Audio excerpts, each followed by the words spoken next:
I decided to still do the classic Sunday intro, even though we're not watching a classic pay-per-view tonight. We're watching NXT Battleground. Y'all got to help me out. I'm a little bit uneducated when it comes to NXT. Haven't really watched them since the Black and Gold came to an end. I've eyeballed them. I know some of the stars. I know a few of the things that are going on there, but overall, I'm a little bit out of the loop when it comes to NXT, so you guys can be a big help to me tonight in the chat. This show is making a lot of waves. It's getting a lot of attention due to Ethan Page's debut in NXT and Jordan Grace, the current TNA Knockouts champion, getting an NXT title shot tonight. And a lot of rumblings that we could see more surprises as well tonight, since there is, appears to be, anyway, a working agreement between NXT and TNA. So I figured tonight we kind of have to give this one our full attention. A lot of times when there's an NXT pay-per-view, we'll still do our classic watch-alongs, and I'll just have the pay-per-view on the TV over here, and we'll kind of eyeball both. But I figured we will actually watch this one this week. We will pick up with the classic watch-alongs next week. I think we're going to do King of the Ring 1999 1 week from today. But tonight I figured we would do something different, since we also did something different last night for Saturday night's Greg event. Thank you to everyone who joined us last night for the stream and podcast. Thought we'd do something different tonight as well and watch a little bit of NXT that is from the UFC Apex thing in Vegas tonight. And we could see some interesting stuff, so it's a chance for me to get familiarized with some of NXT and some of the talent there. And yeah, I think it should be fun. So thanks for joining us this evening. Sorry we're not watching a 25-year-old show, but this show was going to be tough to ignore. So I figured we would watch this. I do think there is some NBA Finals on tonight. My television is not currently on, but I will turn it on in a minute so we can at least eyeball that. And yeah, and we got about 7 minutes until the show begins. The main show begins here for NXT. I watched some of the kickoff show. I don't think there was a match on here that I missed, so I've just kind of been eyeballing Peacock for most of the day. So good to see everybody here. Welcome Tatanani and Garrett Osborne. We Are Pro Wrestling. Sorry, man. Sorry we're not doing a classic watch-along tonight. Hope you'll be all right with this one. Good to see our friend Big J in here as well, along with Gilbert Albalo. And JJ Leg is here as well. Daniel Berry Sports, Serge, Ricky Zalbadar, Joshua Aparicio, and Isaac, and Mike Rouse, more channel members. Mr. Marcos is here as well, along with Colin Wright and Ben Espinoza. We have Playboy Summit. We got Transferring Heat. We have the Juliet. We have Hate Breed 516. Good to see all y'all in here. Bailey is at ringside tonight. Yes, Juliet's handing out good mic work commentaries memberships, gifting one to Lee T. Welcome to the family, Lee T. And Crazy J is here. Yes, I did mention last night in the podcast that I think if we're going to get any sort of surprise tonight at Battleground, I would think it would be Joe Hendry. He's the one that seems to be getting, a lot of buzz, and his name is out there because of the song. A lot of people like him.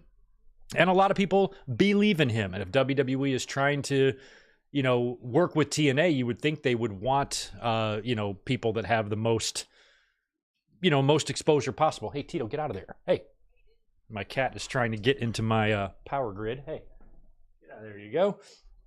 I feel like it would be Joe Hendry if it's going to be anybody from the TNA brand. Party on, Garrett. Right on. All right, we're wrapping up with Sam Roberts and Misty Carmichael, I don't know her name, on the kickoff. And yeah, I'm interested to see what the venue looks like. I haven't seen any shots of it yet, and I know Shayna Baszler has that NXT Underground match that they're doing. So this could be fun. This could be a fun experience. One thing I forgot to do was turn on my television. I'm going to put on the NBA Finals. I guess that's on, ABC, right?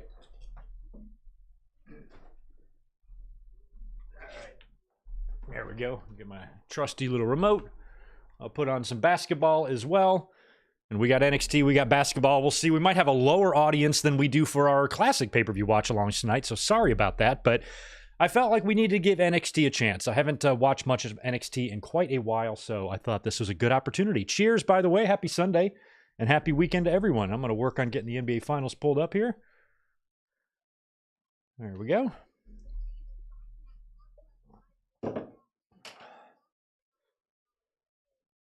How are y'all liking Ava as the GM? Rock's daughter is the GM. She's doing well. Like the few clips I've seen her in, she seems like she is doing all right. What am I looking for? If I get ABC?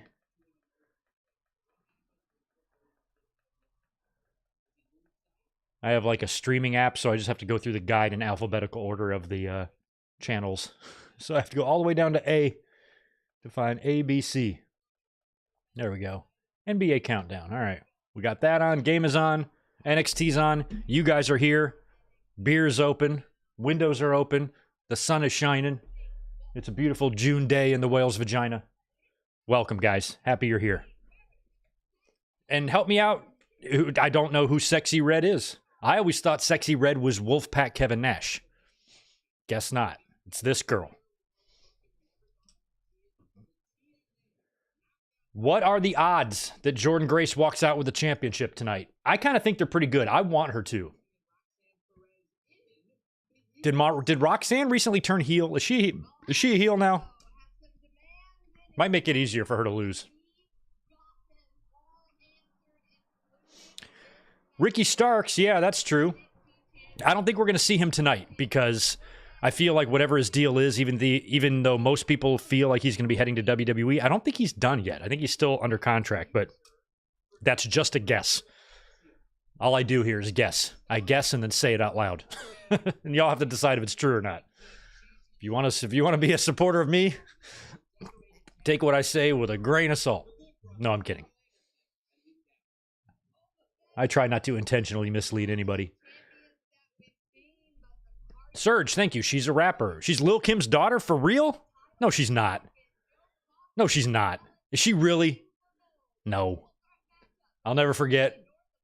Was it one of the MTV Awards or was it like the Grammys or something? Lil' Kim had her titty out. Remember that? That was hilarious. Diana Ross gave it a little tap. That's good stuff. Good television. Quality television back then. I couldn't name you one Lil' Kim song, but I knew who she was. Primarily because of the titty. All right, so they're creating a North American Women's Championship now. I recognize Mia Yim and my girl Sol Ruka. I don't know who the other ones even are. So I'm rooting for Sol Ruka. She's my top prospect. Greg is a fan. Wait, I think another one was like Lash LaRue. Isn't there like a Lash LaRue or something? What's the one girl's name? No, Fallon Henley.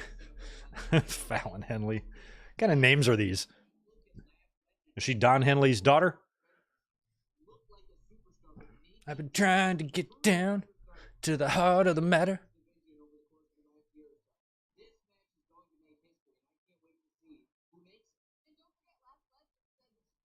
Lash Legend, not Lash LaRue.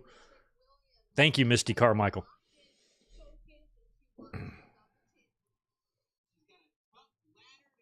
Yeah, Zach, I was close. Lash LaRue, Lash Legend. Lash Legend sounds like a dude's name.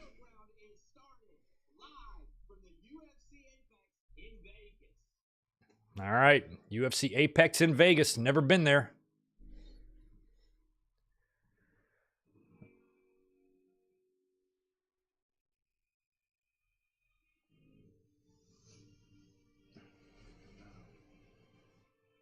Now, then, forever. Triple H. Hearing him do this, it just cracks me up. Now, then, forever. The older he gets, the more Triple H-y his voice is going to get, too. You know how Vince got that way? You know, you just sound like a fucking gargoyle. And Triple H is going to be like that, too. Same thing's going to happen to him. There's the strip. I will be there. Allegiant Stadium. Who's coming? Who's coming with me? Next year. WrestleMania 41 is going to be a kick-ass fucking time. So y'all better be there. I hate the UFC. It's so funny how I love fake fighting and absolutely despise real fighting.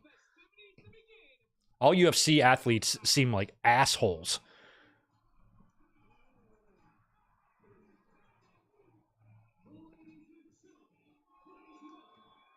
I'm like, I guess you kind of have to be an asshole to be in that line of work. This is a cool looking, I mean, it's small.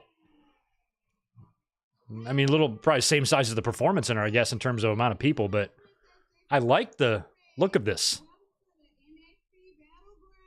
And welcome to the NXT Battleground. Who's, oh, this Sexy Red. I'm like, who is this?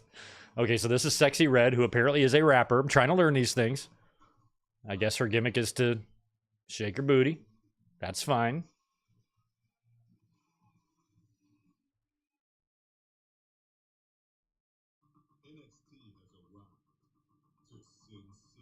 If I ever became a celebrity, I would not want to be the celebrity that just needed attention that much.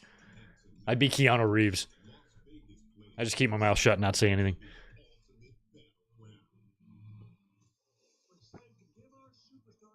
I mean, this is going to be, I mean, with the UFC merger and stuff, this is the type of stuff you can expect now. I don't hate this.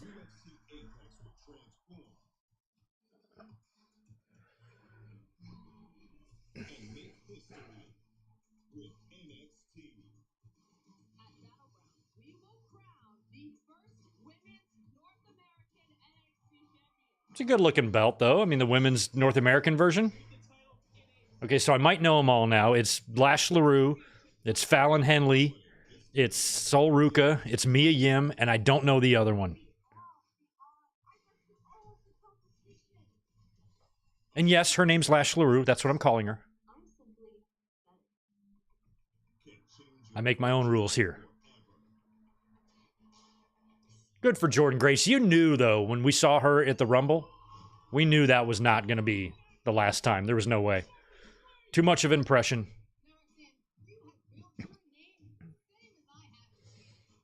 Jordan's, like, physical transformation has been...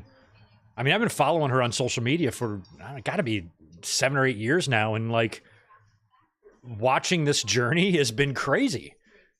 Because even when she was a big girl, she was still strong, you know? She always had, like... She always had the strength, but this, the muscles and the definition, she's, like, turned into Scott Steiner. It's ridiculous just how stupidly in shape she got. I think it's addicting to a lot. I mean, once you get going, once you just start seeing those changes, it just, you know, that becomes your motivation. She's done a great job.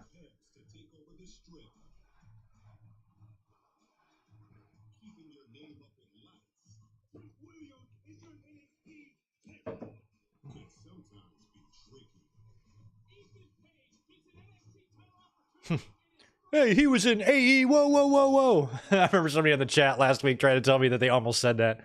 I'm like, that they planned that line. You know they did.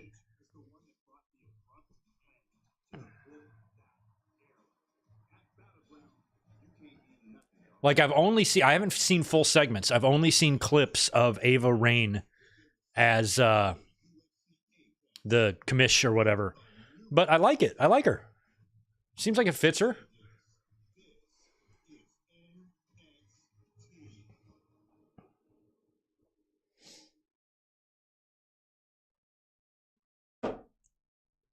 All right. Here we go. NXT. Oh, yeah. See, I don't know the girl Shayna Baszler's fighting either. Lola Vice.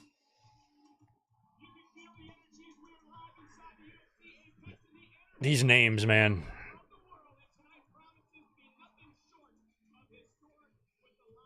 That can't be her real name. Lola Vice, right?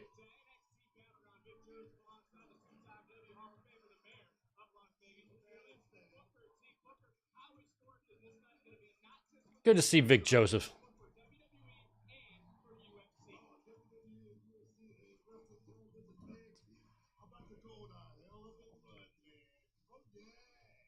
Booker. I forgot. Why didn't y'all tell me that if we're going to do an NXT review or watch along, I have to listen to Booker T? None of y'all thought to warn me or send me like a courtesy DM. Greg, bro, just so you know, if you want to do an NXT watch along, Booker T is going to be in your ear for 3 hours. Are you okay with that? If one of y'all would have warned me, I might have rethought this. This is on you guys. This is your fault. All y'all. Should quit. Oh, never mind. I'm over it. Here comes Sol Ruca. Everything I just said, don't worry about it. All is forgiven. Me likes. I mean, it was just like, what? Was, oh my goodness. Before she got hurt, she had that crazy like cutter spot from the middle rope that was like making the rounds on social media. I'm like, okay, I'm sold. I don't know who she is, but I like her. I feel, see, she's very, I feel like Charlotte has met her match in this one. She's got some moves. Do I have super chats coming in? I think I do. Tomas, what's up, buddy? Tomas Aridia is here with $5. Hey, Greg, wanted to pop in and say hi. Going to be a great pay-per-view. I think it is. I'm glad that I'm giving NXT a shot. I've been hard on NXT in the last couple years. That splashy paint and basically them conceding to AEW, I didn't like that. I'm like, no, man. Both can exist. You can still do what you're doing and have AEW do what they're doing. Doesn't only have to be one. And they just kind of, okay, we're not going to fight this battle anymore. We're going to move nights. We're going to change our thing and all that. And I've not been a fan ever since. I've not really cared. Doesn't mean that great talent isn't coming through the Performance Center. It's just the way the product is presented now. Just kind of not for me. But when things happen and we get interesting things happen, like a new championship being created, like a TNA crossover, like a brand new star coming in from AEW and getting a title shot immediately, might be worth a look. All right, here comes Michin.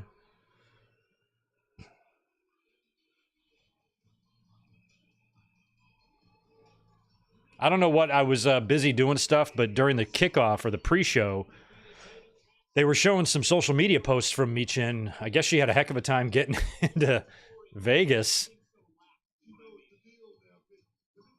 And it looked like she had a long day yesterday, but she's here now.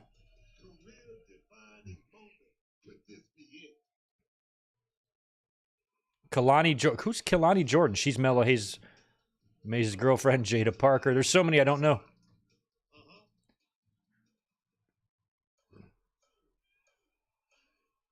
All right, we got Michael Kumo chiming in with $2. Thanks, dude. I'm fine with that. Lash Legend is a lame name.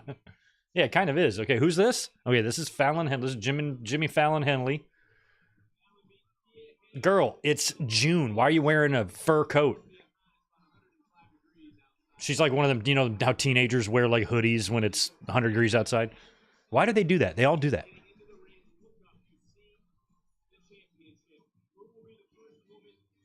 Okay, was Fallon Henley got like a cowgirl type of gimmick or something? Is she like Mickey James? I like her gear. Her gear looks good. It's awesome gear, actually.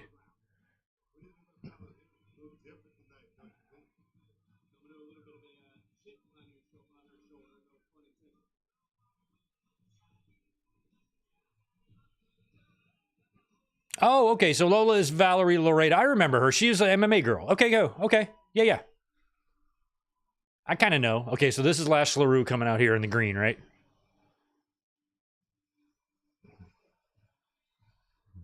Maybe she'll be joined by Huge Erection.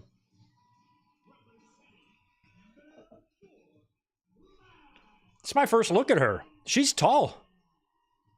Or maybe she is. Feels like she's tall. Maybe she's not.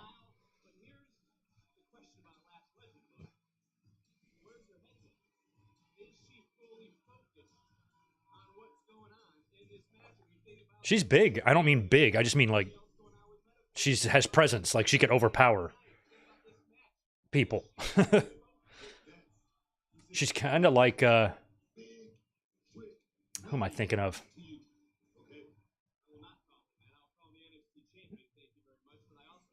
Is she good? This Lash Legend? She's got a look. I'll give her that.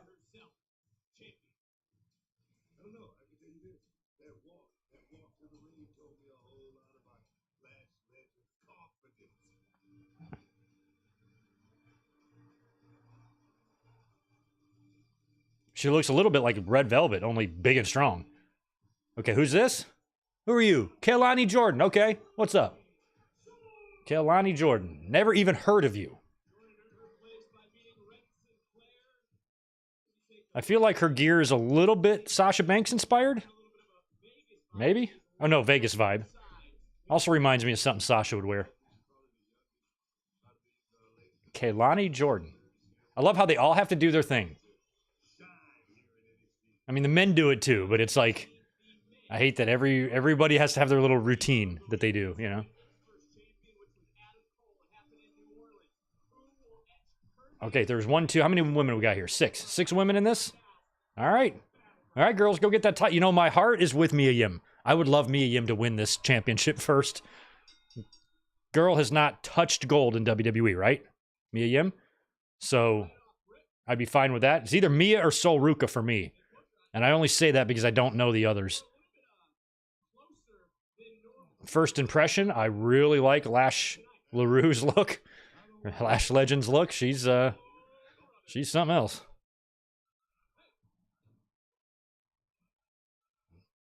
She's definitely strong looking.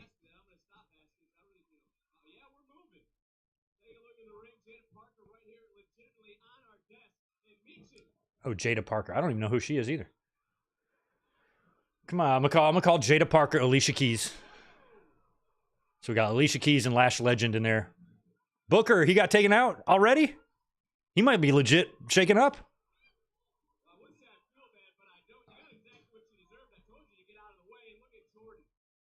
What do they use? This is a small-ass little building. What do they do for UFC? They don't hold UFC actual shows here, do they? Is this their, like, little training ground? Maybe UFC will run a show in the Performance Center.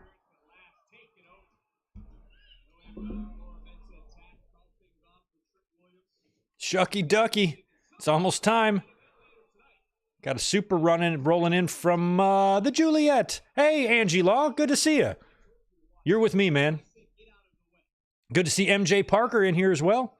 Happy y'all are here. Thanks. Please help me out because I might have questions. I'm probably gonna have a lot. I already don't know 50% of this talent in matches on this card tonight. Tonight will be my first real good look at Oba Femi as well. Where's he from? Is he Nigerian? Name like Oba Femi seems like he would be.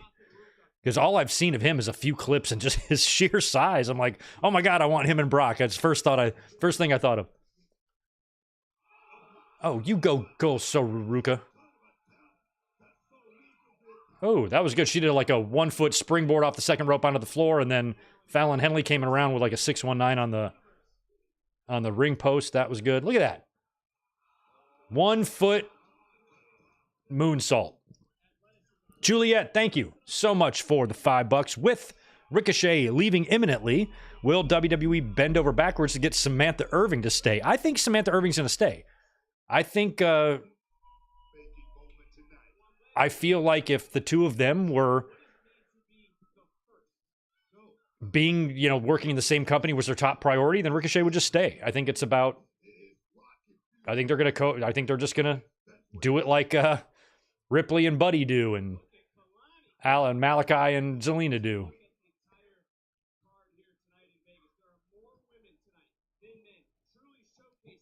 Samantha Irvin kind of has a different job, Oh.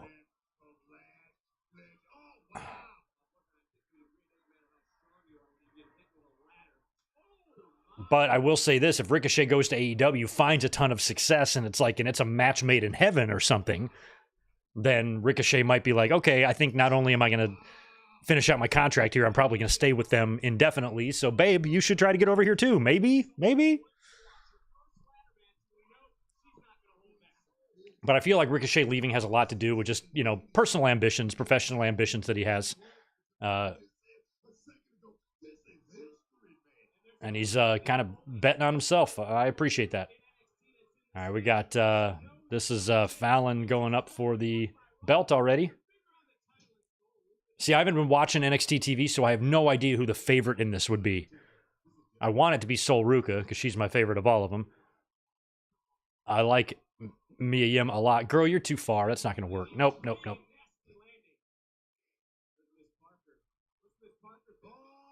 Oh, smashed onto...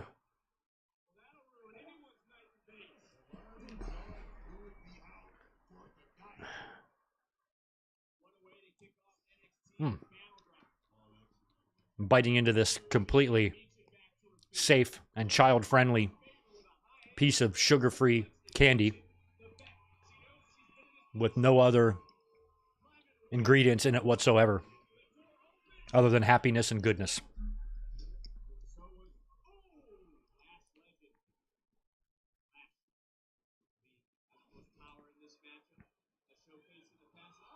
Oh.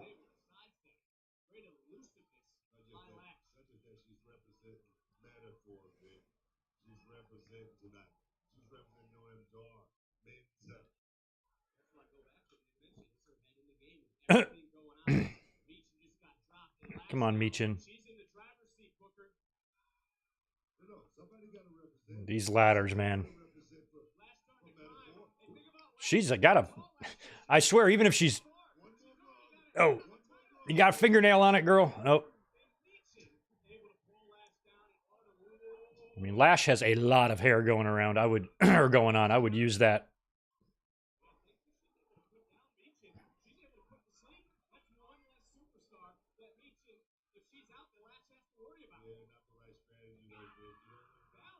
Jeez.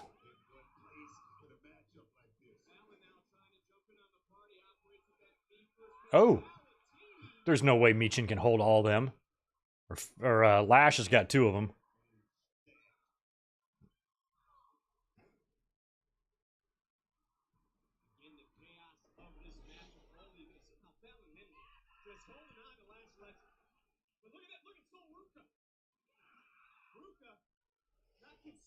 I don't know. Is Mike Rome impersonating Justin Roberts? I'm not sure. He might be.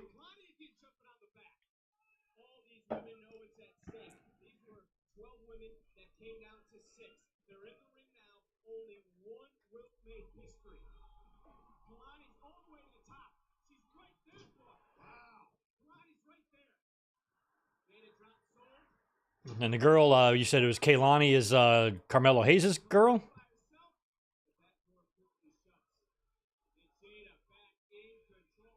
Oh, ouch.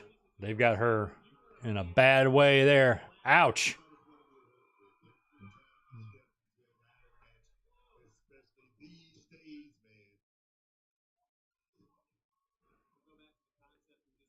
There's a lot of empty chairs there on the hard cam side, y'all. See all those? A whole row of empty chairs. See them right there?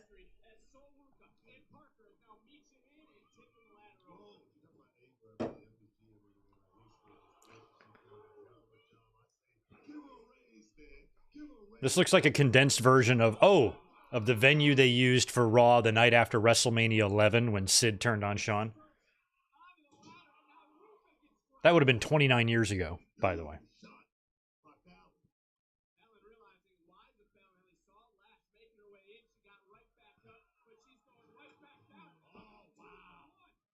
Two for one. Don't look around. All right, Fallon, she's getting it set up. Ain't no way this is going to be the finish. No way.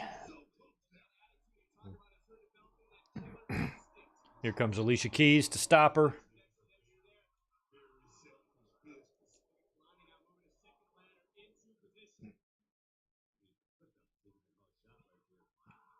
All right, Sol Ruka, Sasha Banks Jr., they're all up there. Mickey James, the sequel. Keith Lee's girl. Lash LaRue, they're all in there.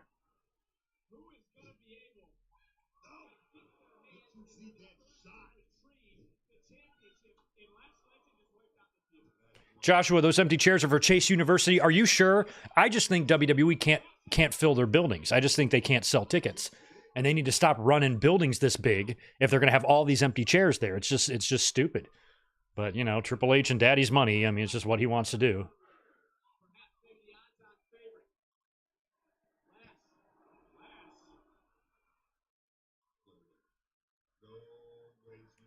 Yikes.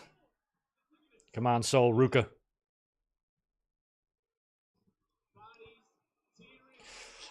Oh my gosh.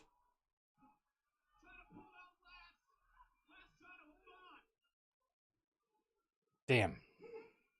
I kind of wanted to see that powerbomb. Oh, oh wow. They're all lifting up Lash. Oh no. Oh no. Oh! Oh, God, girl. I'm assuming that's one of those wooden ladders that they've painted. Yeah, it is. But the ladder didn't break. It just cracked.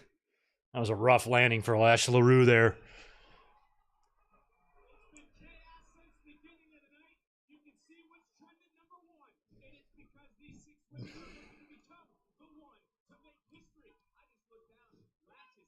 Yeah, she's wearing like the skater shoes. Are they Vision streetwears? I hope they are. Ooh.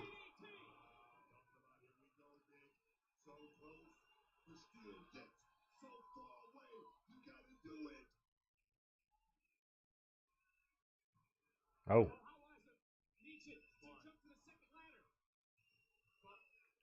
There she goes. Oh, no. Oh, wow. She's way up there. Oh.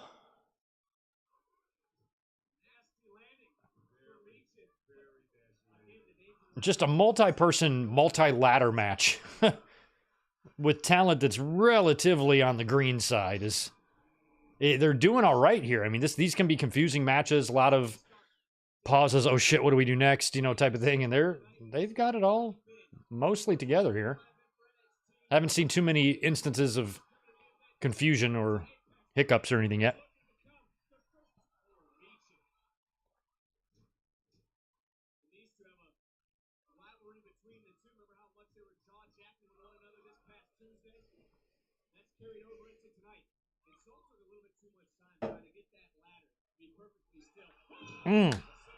There it is.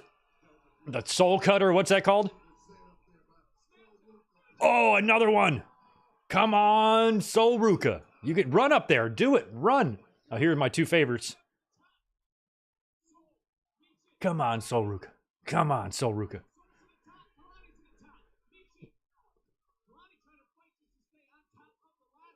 Ooh, double kick. Oh, they're both down. Son of a bitch.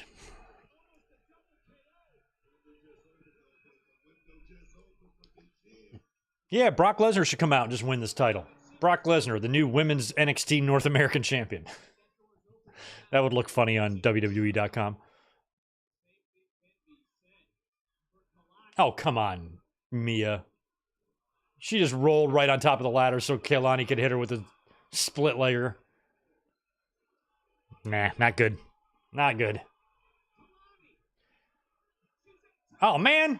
Oh, she won. Okay. All right.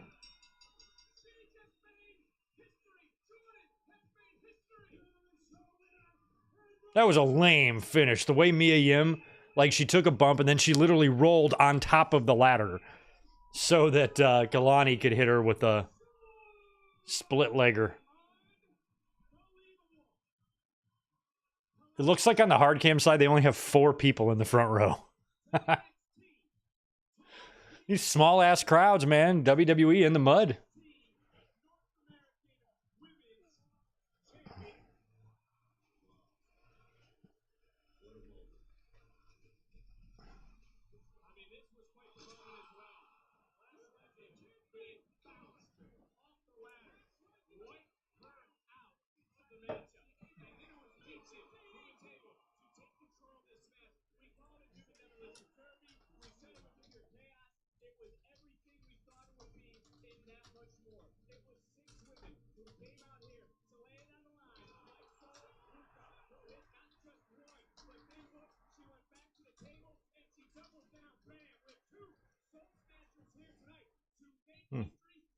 Oh, it was just such a weird bump.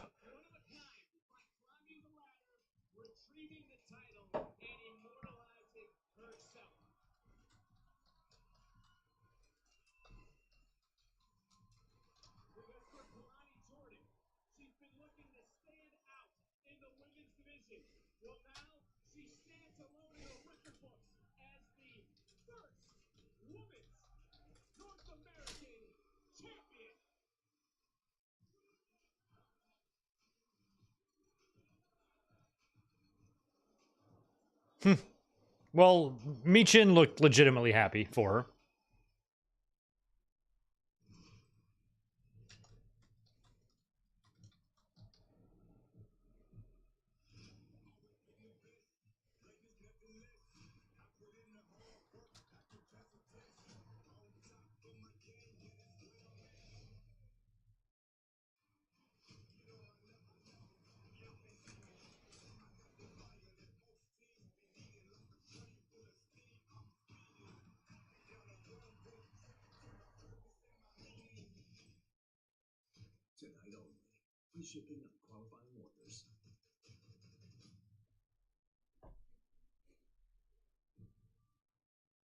Oh, hello, Drew McIntyre. What's up?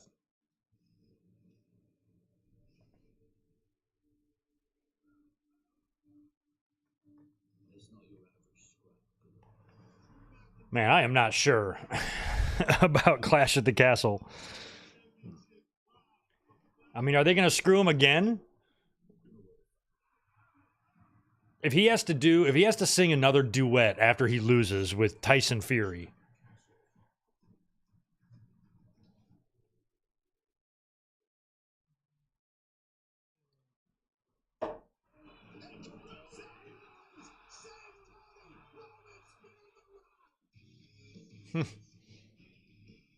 Yo, what's up? Joshua, doing great, man. Had a very chill day today. Had some tacos for lunch. By the way, the basketball game is on. 13-12 Dallas. First quarter. Very early.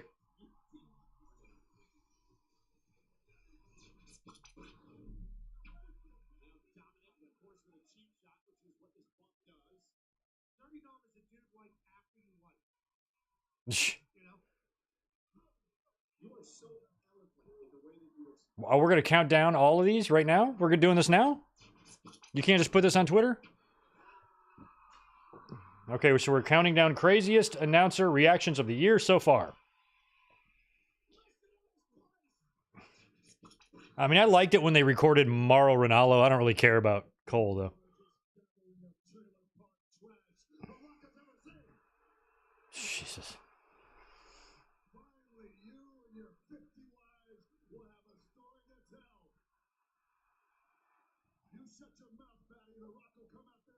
You shut your mouth, fatty. All right, they're running down announcer reactions for some reason.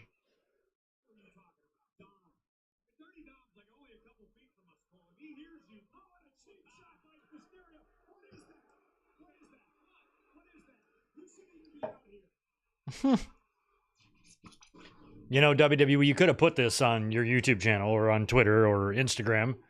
Would have been fine with me. Snoop.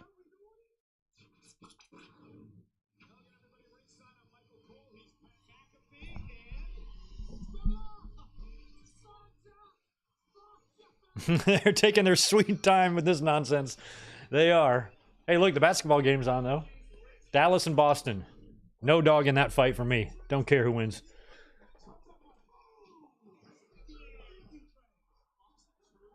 Not a huge fan of either city, so don't really care there.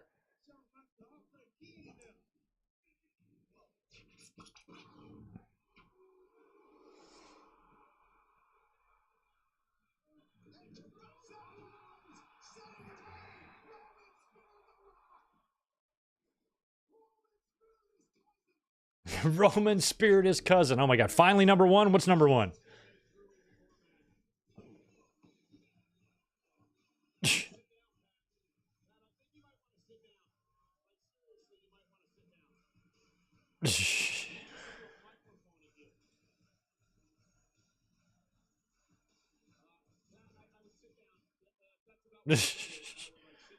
McAfee, get down.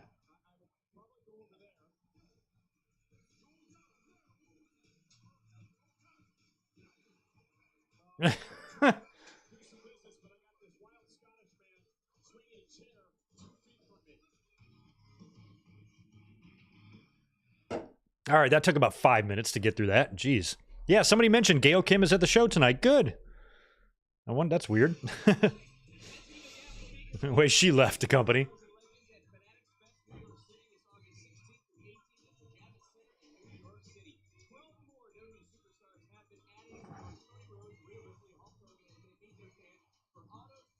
Fanatics Fest in New York City. Hogan is going to be there with Cody and Rhea Ripley.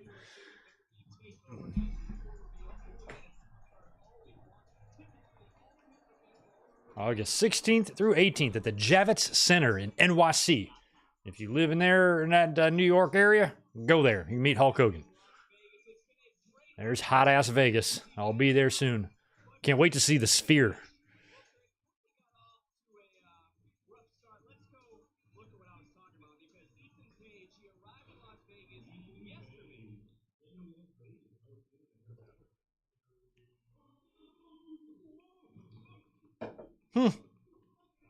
Okay, Ethan Page just got attacked by a hotel patron here in Vegas. I hope he presses charges against whoever that guy was.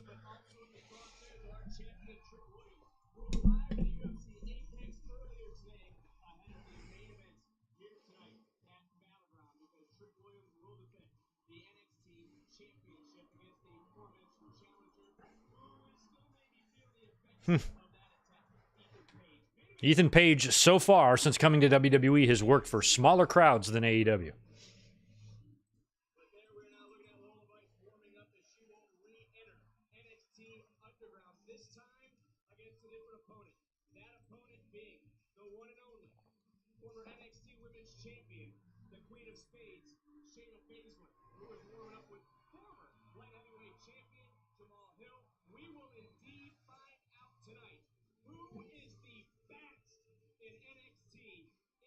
Shayna wearing UFC gloves.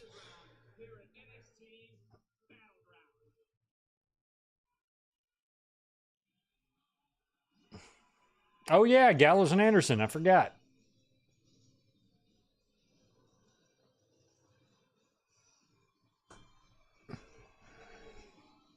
Who are these guys wrestling?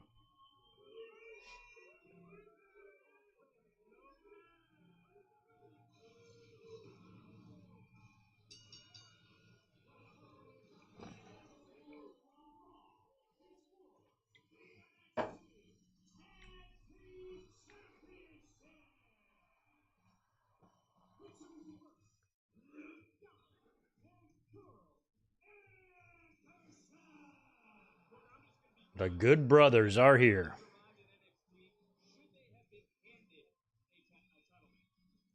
Oh, they're getting a title shot.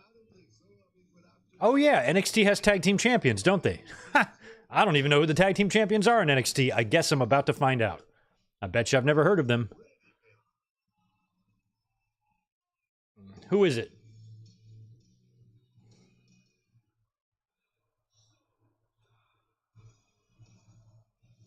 Okay.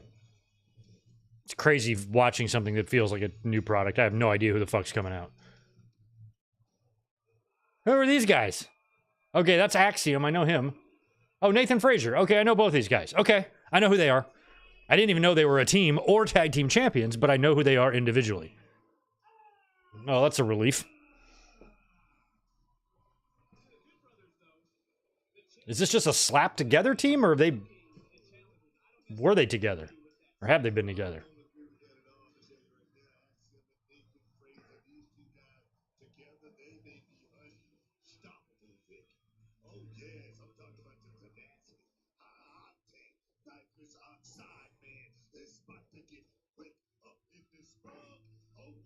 Okay, so this is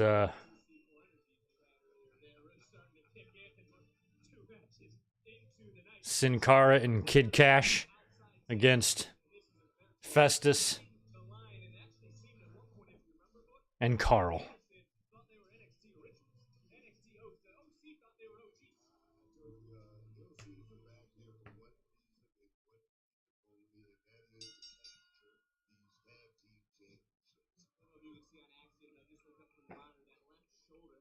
I miss the old days of like the NXT tag teams like Blake and Murphy and the Revival and DIY, and that was fun shit, man.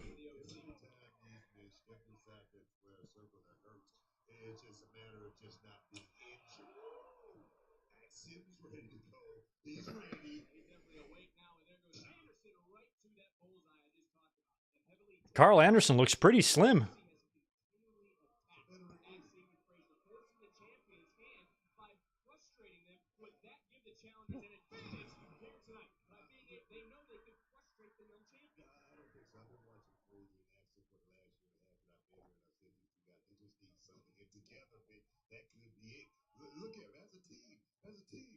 Look at him go. Jesus.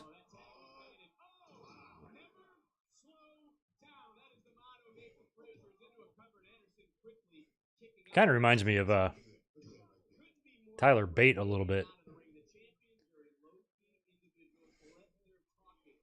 Thing about Nathan Frazier, like, I like him. He's got a good look. He's in good shape. He's super athletic.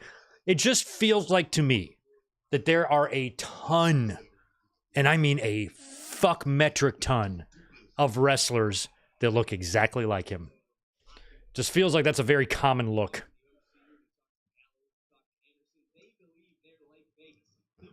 And when you look like everybody else, you got to do something to stand out. Ooh, I mean, he's super fast.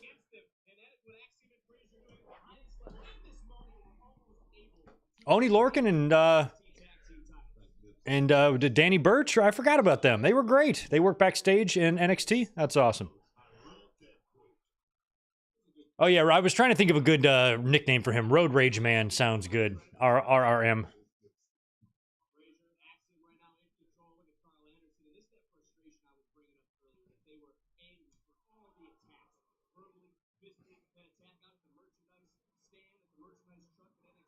I remember, Wade, I remember there was a couple of years there where I felt like NXT was the superior brand across all of pro wrestling. I enjoyed what they were doing way more than main roster WWE.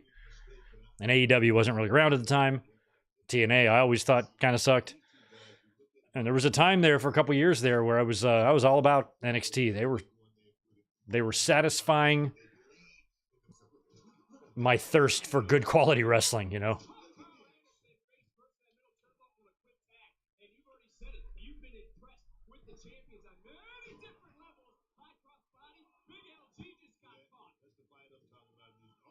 Oh, smart move by Road Rage Man there.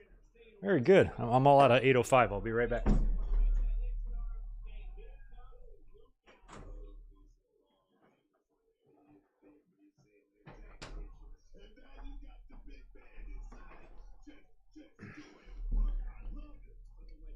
No, Booker T. Saying Booker T things. So this feller here I'm watching the finals right now. We got this guy for Boston wearing number 7, last name Brown. Back in the 90s, they had D Brown who wore number 7. He won the dunk competition by doing like this, like he closed his eyes and then dunked it and he won. And like a year or two later, like Cedric Ceballos put on a blindfold and did it. But D Brown was the first one to do the blindfold or the no-look dunk. And now there's another guy for Boston wearing number 7 with the last name Brown. What's up with that? You NBA fans, is there a connection?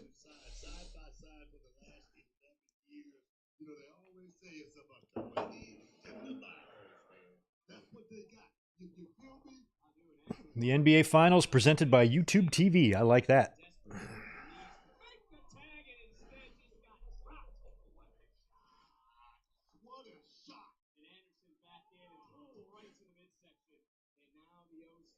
Fallon Henley was in AEW?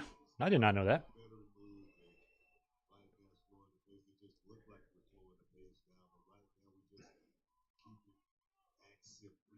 I like this referee, Dave Attell. Remember Dave Attell? He had like a Comedy Central show. That's who the referee is, Dave Attell. Do I have his name right? Is that what I'm thinking of? Bald guy.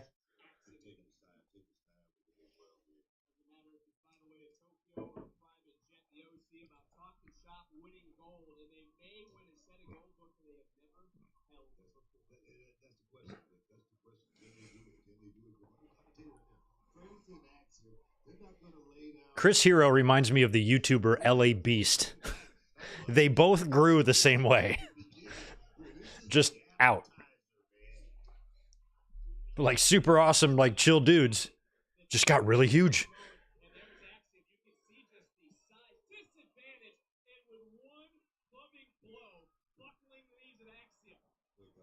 All right, we got a 20. All right, 1-point game after 1 quarter there in the finals. A little bit closer of a game than the first one. Also, NBA people, how do they do the finals these days? It used to be 2-3-2. Is that done? Do they do 2-2-1-1-1? I think they do 2-2-1-1-1. I think the 2-3-2 is long gone, but I don't know for sure. Because I feel like if you're the visiting team, you really want to grab one of those first two games. If you can come away 1-1 on the road, you're in good shape.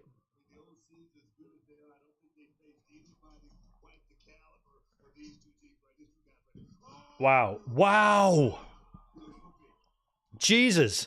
Nathan Frazier with a springboard moonsault into a reverse DDT. Just.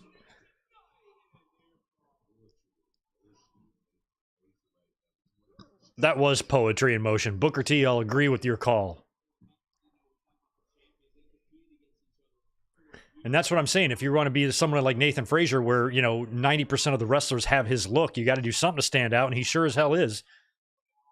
Look at that. He's got a lot of that Seth Rollins in him. That Phoenix Splash miss.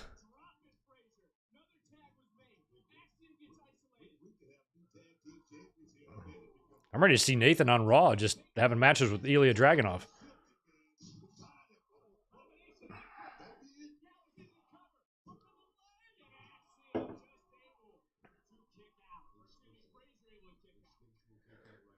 I see the back of Frazier's gear, and it makes me want to write in cursive.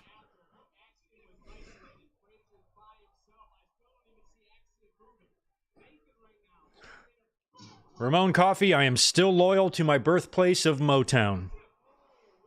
My only favorite basketball team that I've ever really had has been the Detroit Pistons, and if I have to root for a second team, it's always been the Los Angeles Lakers because of Magic Johnson. My dad went to college with him, and Michigan State, and Magic and Isaiah were friends during the Pistons days and stuff, and so I always kind of had a second home love for LA, which is interesting that I wound up years later in my life moving out here.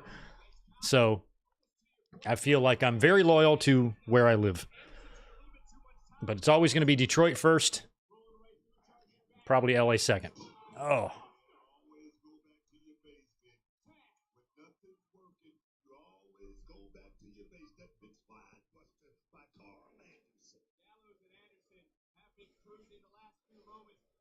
Look at that.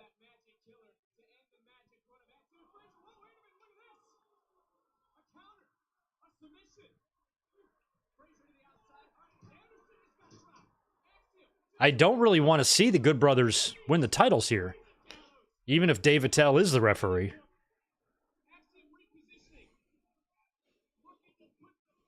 Thank you. Oh, it is 2-3-2? The 2-2-1-1-1? Sounds like it's 2-2-1-1-1. That's better. The 2-3-2 thing was rough, man. If you drop a game, if you got home court and you drop one of those first two at home, you could essentially go on the road and lose. That's how the Pistons beat the Lakers in 03. They almost beat them in the first two games. They were winning all throughout game one. Kobe hit a 3 at the buzzer to win the fucking game. Kobe, right? Game two, Pistons won.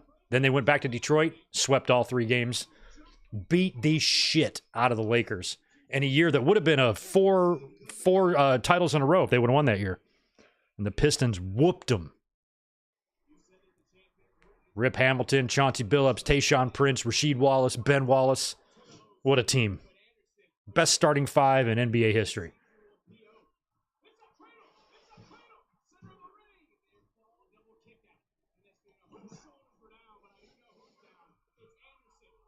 Nice.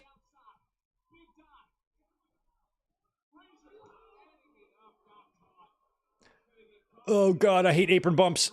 That wasn't so bad. That wasn't that bad. Whew. I feel like we're in Act 3 of this match here. Finish is coming up within 3 minutes. Oh, God. What's Anderson doing? Just a oh, he's going to cutter him? Wow. Good kick out by Axiom. The Psycho 45, appreciate you being here, man. Great first match. Enjoying the show with some Miller High Life and a bit of the green gimmick, man. Miller High Life. Can't go wrong with the champagne. And you can certainly never go wrong with the green gimmick, although I'm doing the candy gimmick tonight. Speaking of which.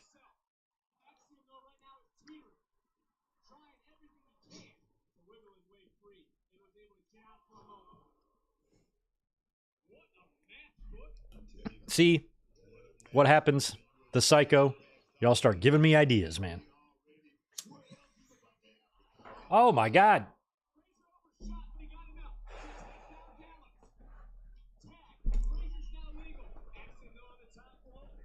We're going for a Spanish Fly? Yep, we are. That was hit perfectly. Come on, Frazier. Ugh.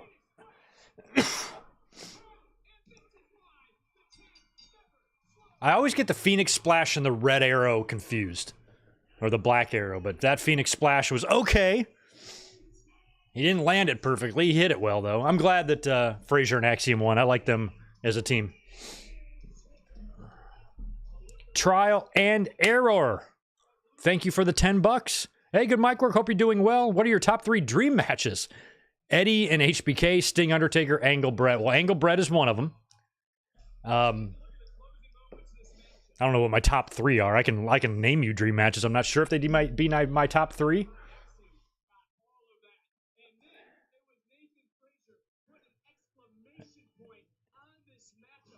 Oh, that was just a weird Phoenix Splash there. I think he like jumped for it too early. You know, man, trial and error. I'm going Angle and Brett. That's my number 1. Angle and Brett. Eddie and HBK, I'm sure is on there. I can't believe they didn't get that done. He had like 3 years to get that match done. I can't believe we didn't do it. Sting and Undertaker. It's probably mine too. I got to give it some thought. I mentioned last night, who did I mention? Owen Hart and Danielson. You know, in their primes would be a dream match. Hey, are you Austin Theory's brother? Who are you? Oh, you're Josh Briggs. Okay. Oh, yeah, Josh Briggs. I know you. He's another one that's kind of impressive.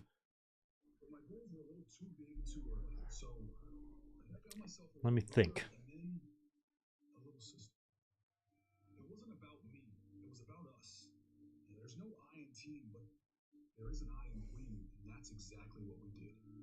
There's no I in team, otherwise it would be time.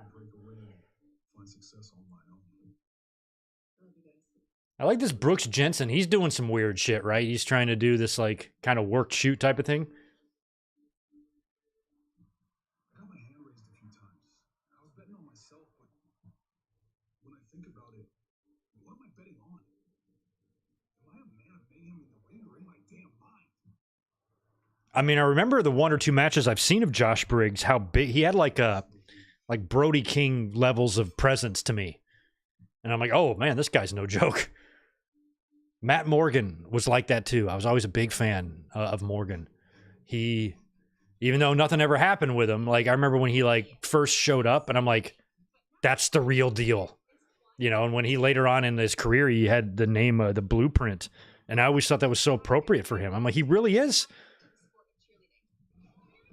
I just thought he was a can't miss. Sometimes can't misses miss by a mile. It's weird.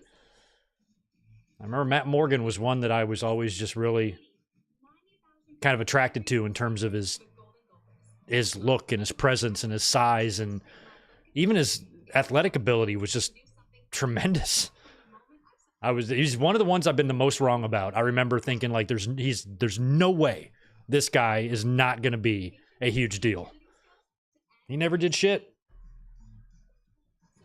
So who's this girl? Okay, you're a cheerleader. I get it. I would assume that, you know, in wrestling, you get a lot of football players transitioning to wrestling. I think with women, cheerleaders are going to be a big thing just because of the gymnastics and, you know, the athleticism involved there and stuff.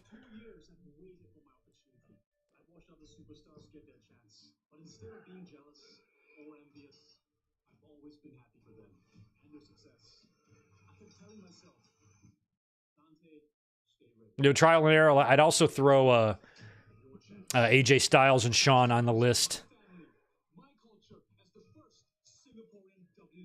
I think like I don't know, Sid versus Brock might be fun. I've got a few.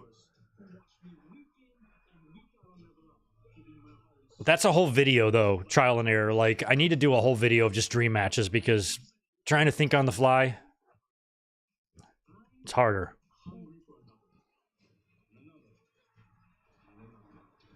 No, a random one. Ricky the Dragon Steamboat versus Randy Orton. I'd like to see that. I'd probably put Macho Man Randy Savage, like prime Macho Man, in the ring with like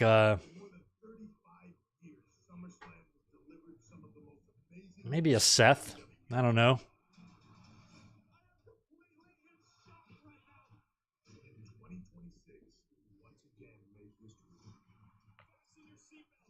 Actually, Randy Orton and Randy Savage would be a good one as well.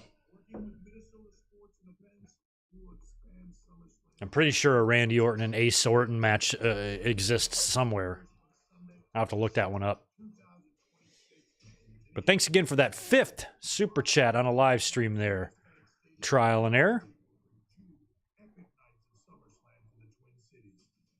Rock HBK. That's a good one. That's a real good one. The Rock versus Piper. I don't know.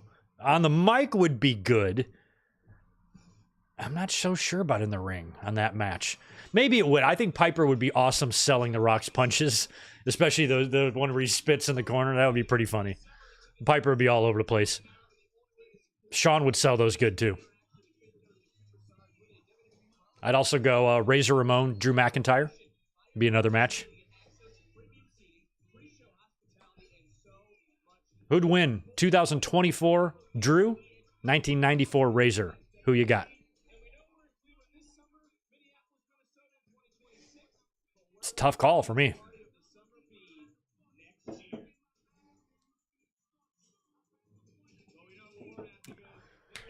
There is the sphere. I can see it from here.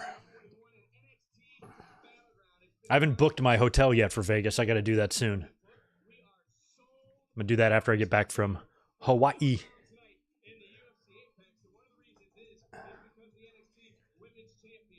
There's Roxanne. I like your outfit. Wicked hot. Look at Jordan. Jordan Grace looks like Bobby Lashley coming, doesn't she, with the brown and the glasses? That's so awesome. She's definitely giving me Hurt Business vibes coming in. I love that.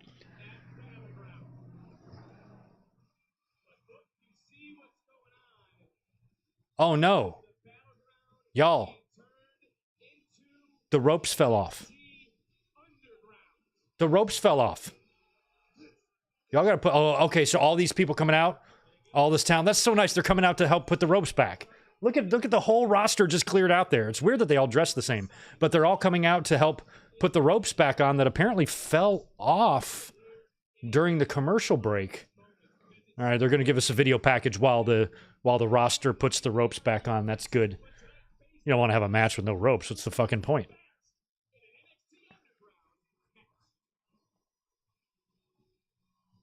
Sheamus versus Alberto Del Rio. That's a dream match, Tomas?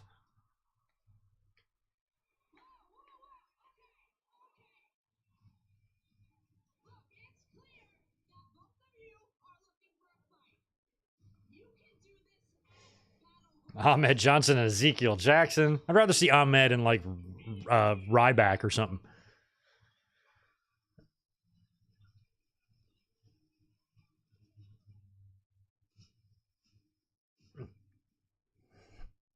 Maybe Ezekiel Jackson versus like a Nathan Jones. I'm trying to think of somebody like super big.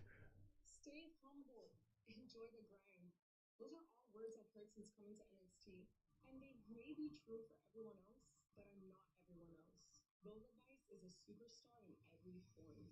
I'm glad I'm old now and I don't have to like worry about being young and having have to compete with egos with people and shit. Like I just couldn't imagine like being an up and coming wrestler in NXT. And it's just you're just competing. You're competing for spots. I mean, granted, you're going to develop friendships and relationships and things like that, you know, with the people you work with. But really, at the end of the day, it's a fucking dogfight, man.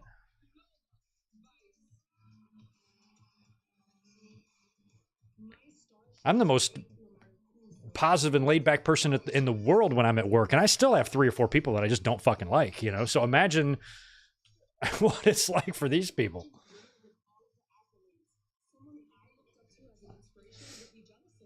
There's just so much, there's got to be so much jealousy, you know, and like just all that stuff. So much jealousy.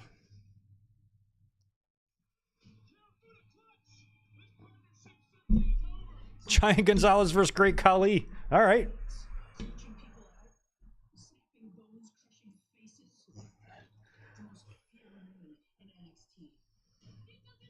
That would be a very slow-moving match.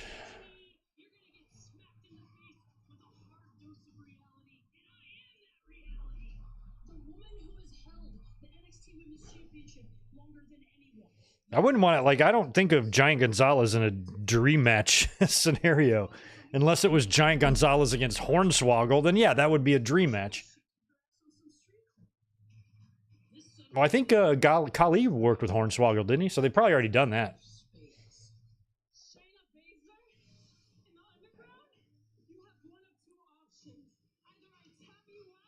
I think Gunther versus Miro would be a dream match if Miro was pushed the way in AEW the way Gunther was in WWE. I felt like he could have been. I definitely feel like Miro could have been AEW's Gunther. Could have been on the same type of run, just dominant. But I don't think AEW or Tony Khan has the attention span for that. But I think with Miro and with Wardlow, they had a chance to make a Gunther. They opted not to.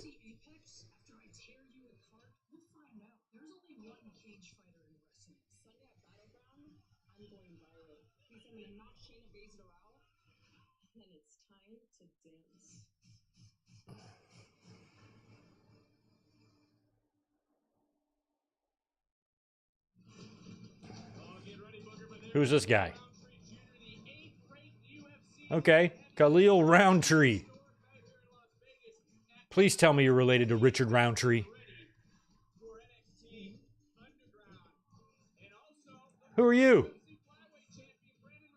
Look at that ear. Damn.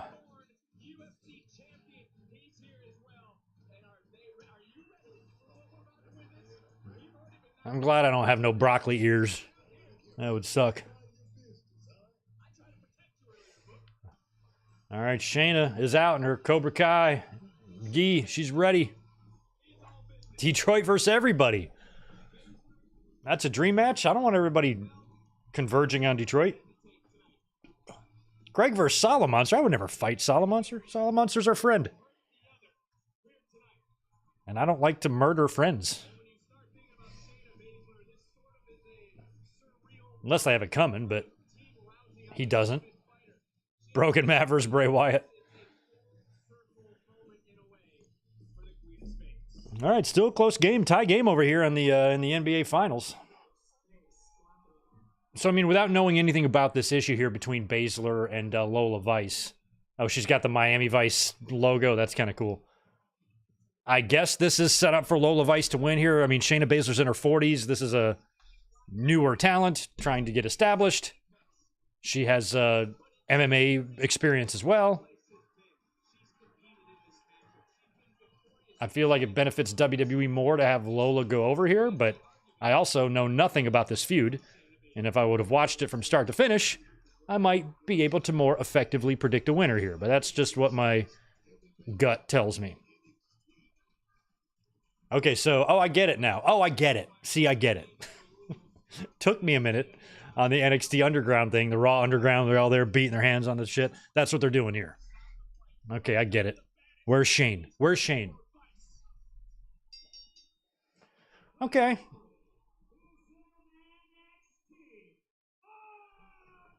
Underground. Okay, so they just ran through the rules. Since there's no timer tonight, I'm going to rewind this so I can actually read those rules. No counts, no pinfalls. Only way to win is by submission. I can't read because my peacock move. Oh, son of a bitch. You know how like the progress bar gets in the way of you trying to read? It's in my way right now. Move. Okay, knockout, TKO, or submission. That's all I wanted to know. Okay. All right, here we go.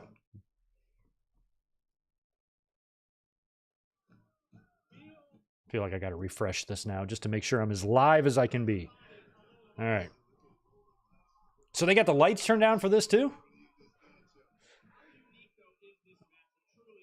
I don't like these matches never work for me. I mean, you're trying to simulate an MMA fight. It's not like you're simulating combat like in pro wrestling where you can do all this shit. Like you're actually trying to simulate an actual real fight. I just don't know how you'd make this work effectively. Oh, they're outside. Are you allowed to go outside the ring? Can we do that? Okay.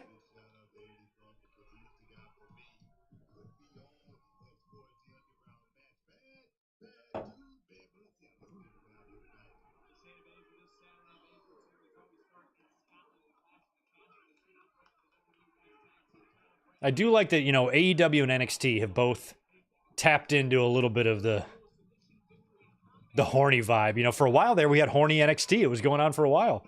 And now AEW with all this Mariah May and Mina Shirakawa stuff with Tony Storm and, oh, not to mention Saraya and Harley Cameron and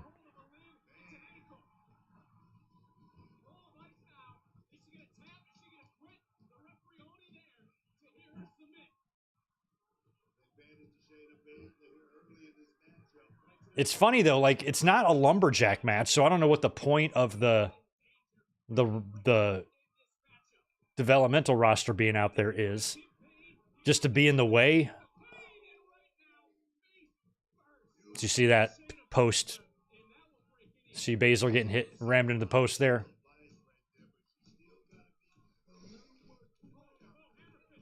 The hammer fists are.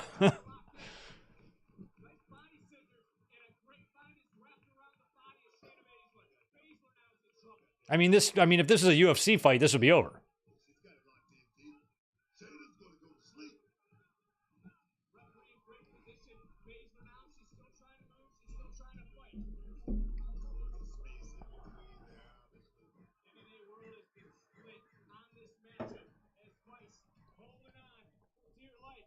When it comes to other YouTubers, just think about who I am and what my vibe is like. You can probably answer your own question. If you're like, do you listen to this person or this person? Think about them and how they are. Think about me and how I am. Do they sound like somebody that I would listen to? Just think about that when it comes to names in the community. Here's the only thing you got to know. I like cool people. That's it. If you're cool, I'm probably at least going to be somewhat familiar with you.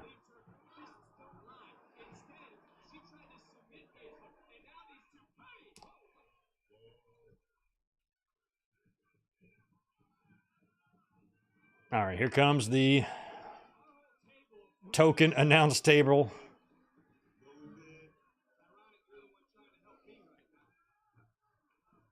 I bet they're so happy that they don't have those. I mean, they were using those until like 15 years ago. Those big, maybe even longer than that. Those big metal, dangerous murder weapon monitors that they used to have in the announce tables.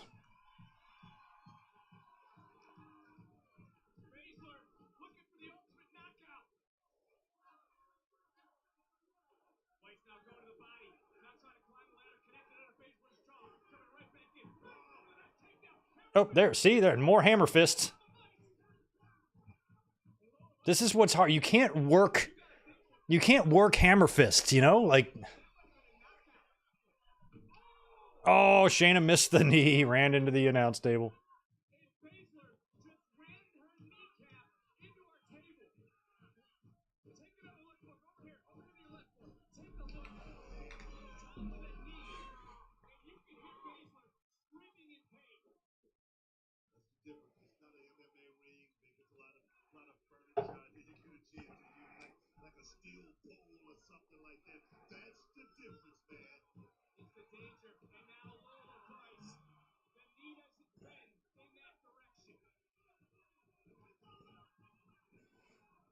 We're going to have a super long video package after this match to put the ropes back on.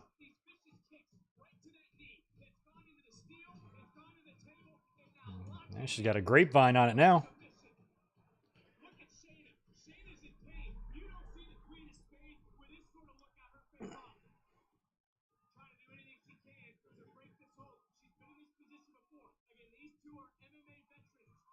Oh.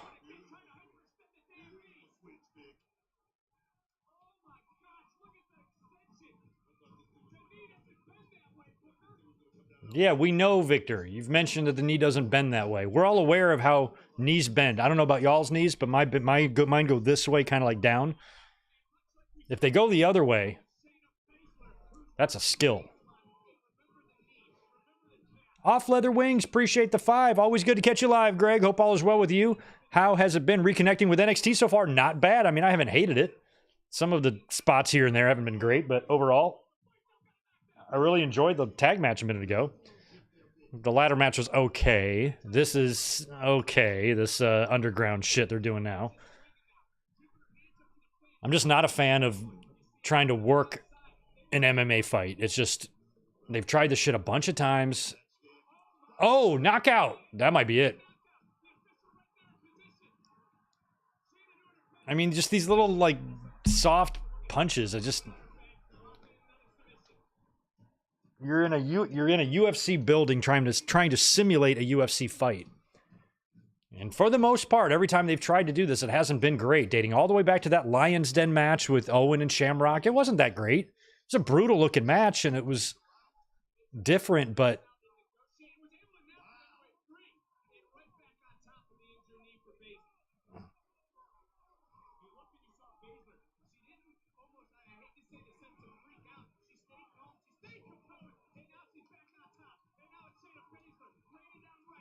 raining down rights. And now Baszler's got her locked in. I thought the match was over for Baszler there a minute ago, but this is right in the middle. Shayna doesn't have the clutch on, but I feel like...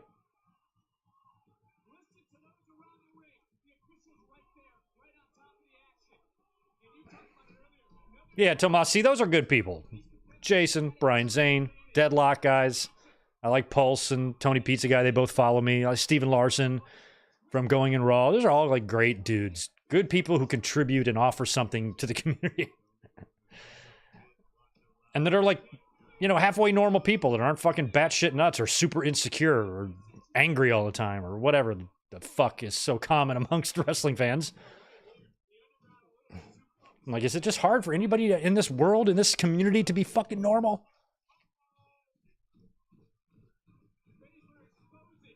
And so I'm usually drawn to people who are normal. Oh, come on. That was almost like a... What was that little move that John Cena was doing? I called it the Jupiter punch.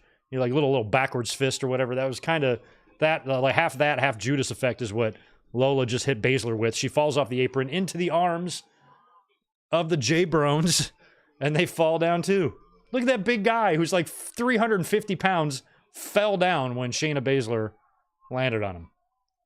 Get your ass up, man. Oh, she punched him too. That's what you get for dropping me. Yeah, beat them all up, Shayna. I have no doubt Shayna could take every one of these people. Oh no, she's got the girl. Shayna Baszler just knocks out 3 dudes with a punch and power bombs a woman. Ugh. Well, this should be Lola Vice's opening now to take advantage of this and win the match.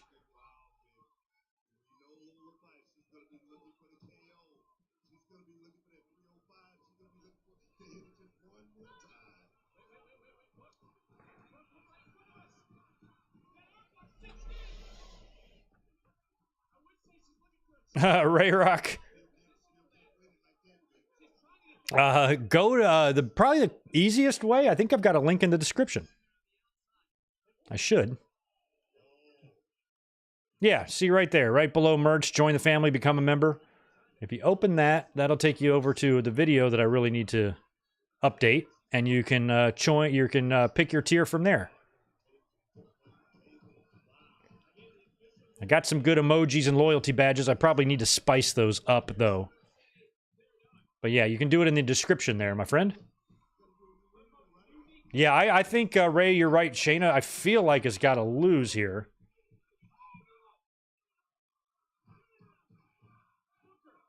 Okay, so they tried to make it look like Shayna tripped and hit the... Okay, this is definitely going to be the finish. Shayna's head just hit the steps. The announcers are really selling it. That means... And there's your knockout right there. That's it. Ball game. That's it. All right, yeah, the way the announcers sold Shayna going into the steps, I'm like, that's the finish. You guys are giving it away. Oh, look at her shake her little booty after she wins. Her face is just all... looks like it's been in a really rough fight, and trying to be sexy right after that is just... funny.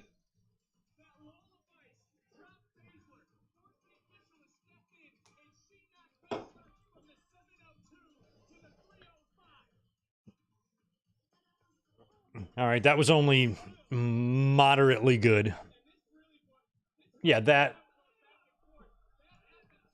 so far, I'm not seeing anything that's going to make me say, oh, I am not going to miss an NXT show from now on Tuesdays. Still feels largely missable, but we'll see. We got a lot to come.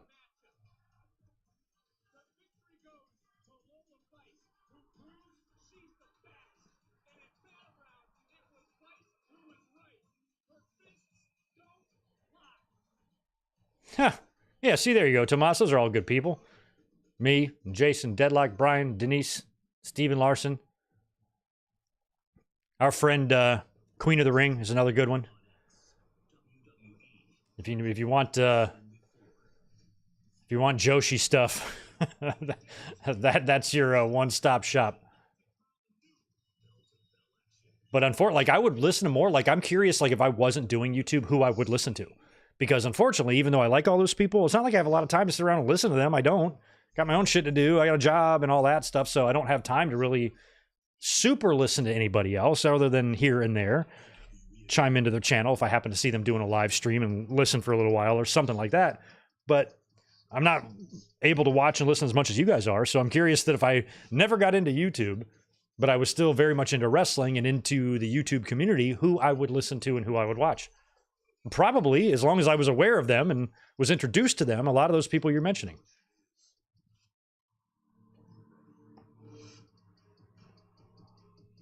I'm ready, Triple H. Don't you worry. I'll be there. Tomas, you'll be there, right? Don't act like you're not going to Vegas. Don't be fronting.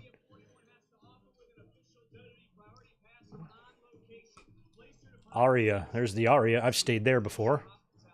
I stayed there like right after it opened.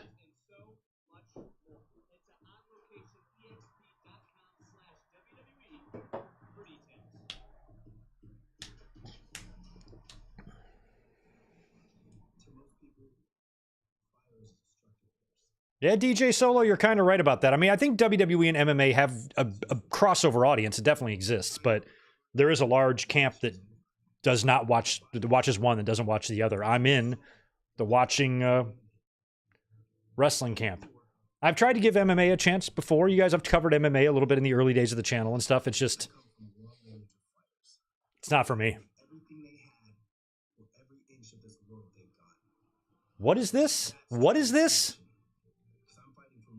Are we doing a Native American gimmick? In checks notes 2024?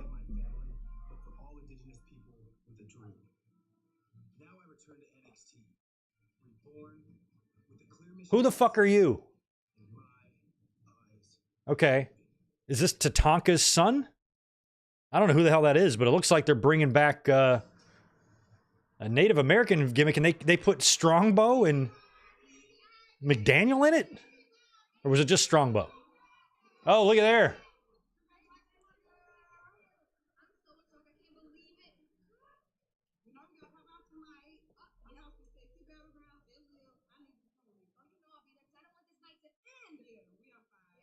We outside. We outside. I feel like if I was a member of Sexy Red's entourage, I'd have trouble fitting in.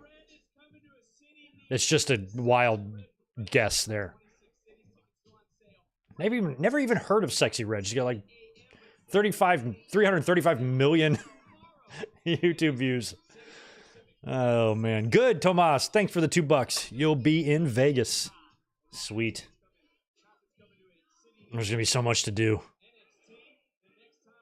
I'm going a day early this year. I'm going to go on Thursday instead of Friday. Try to get there early, do some stuff.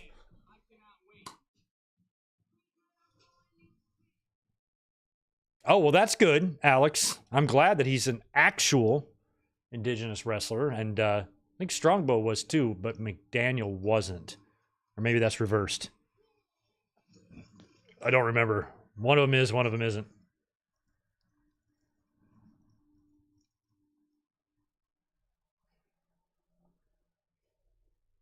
I don't have any Native American blood in my family. I wish I did.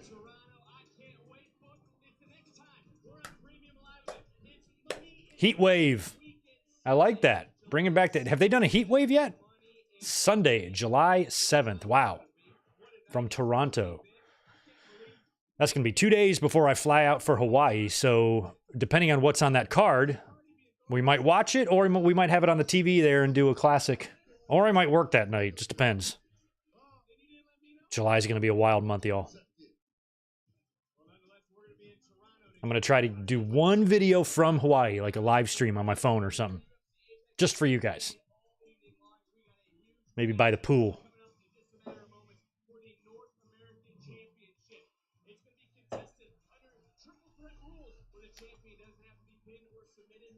Wesley, Obafemi, and Joe Coffey. This is Obafemi. Holy shit. Yeah, and I was like, where is he from? Is he a Nigerian wrestler? Like his voice and his name certainly appears that way. I just cannot get over his size. You know how I was talking about like Matt Morgan earlier? And I think one of the reasons why I liked him so much is just looking at him, you're like, Jesus Christ. I didn't know nature could do that. You know, and Obafemi is kind of like that too. Oh, yeah, so he is Nigerian. Ha! I was right.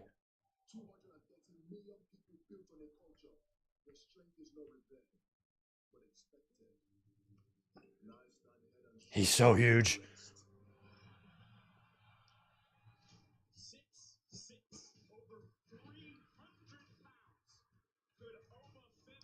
I did not know how tall he was. I just knew he was tall. 6'6".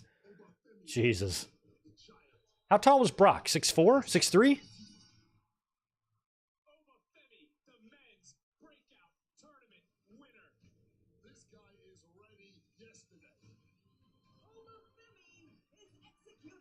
Yeah, Obafemi has had the North American title for a while, right? So I suppose he could be ripe. And if you have a guy like him who's a champion and you need to get the belt off of him, triple threat. So yeah, I guess without me knowing anything about this situation here, I suppose that he could be ripe for a loss because these are the type of matches that you're going to have to use when you need to get the title off of an unstoppable force like this.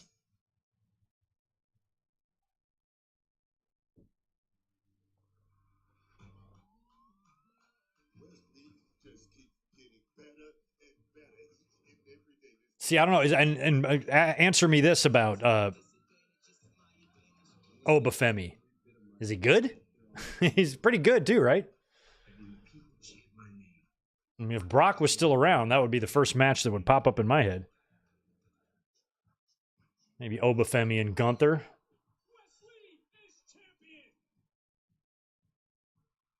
Obafemi and Jacob Fatu whenever he comes in. Or Solo.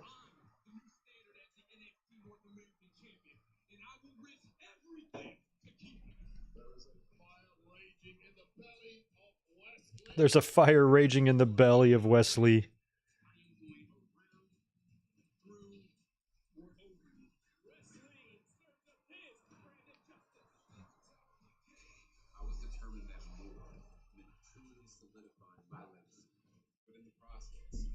Oh, man.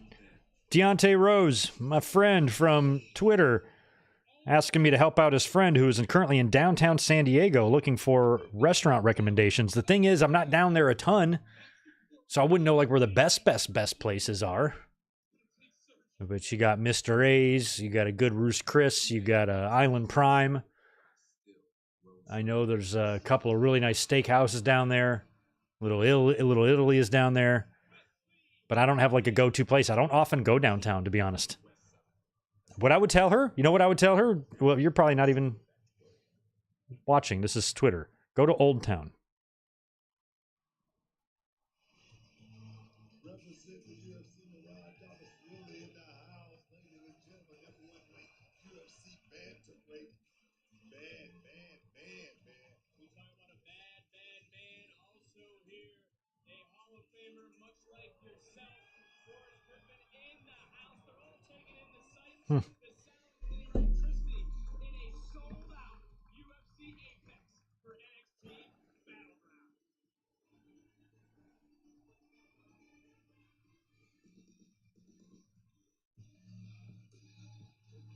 right, Wesley.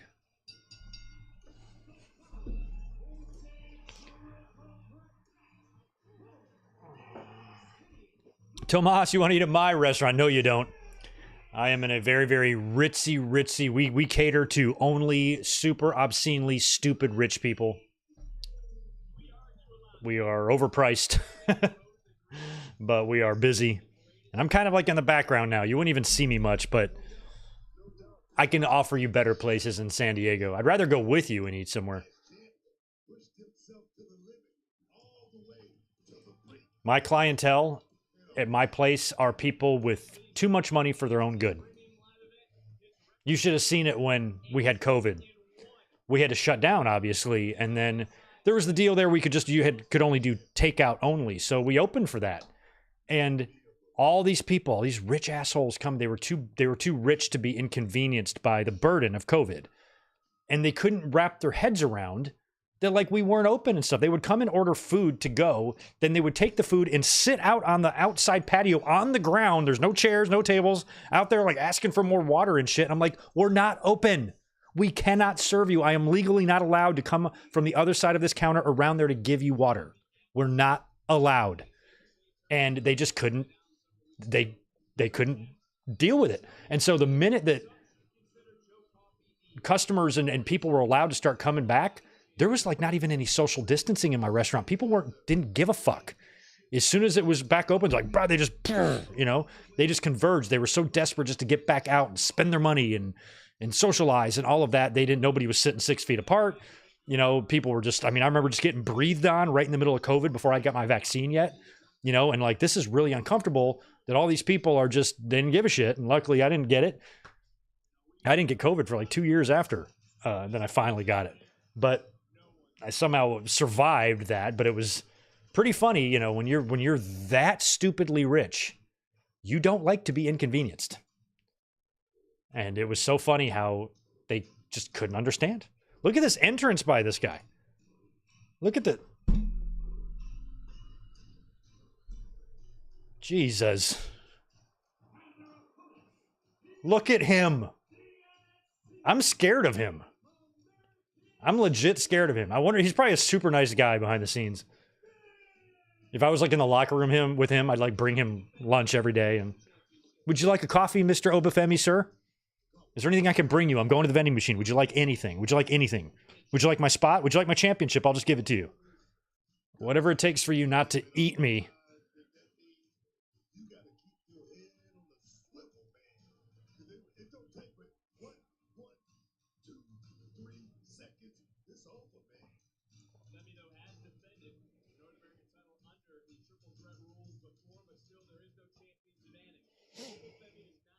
Okay, so he's been in triple threat matches before for this championship, according to the Vixter.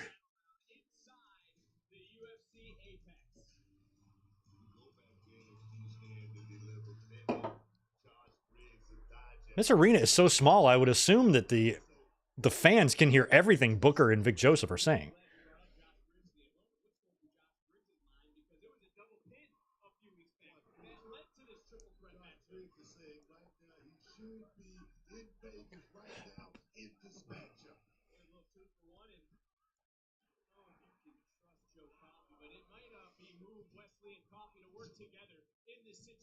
It's funny too. I saw Beavis and Butthead clip just the other day. It was floating around. It was like, I don't think you're supposed to call them Indians. I think you're supposed to call them African Americans. Oh, my bad, Ruben Anthony. I missed a super chat from you. Where are you? Whoa, it must have been a long time ago. Damn, bro. It must have been a while ago, because I don't even see it, which means I have to go to the other screen and go to the master list and find you. My bad. And I still don't see you.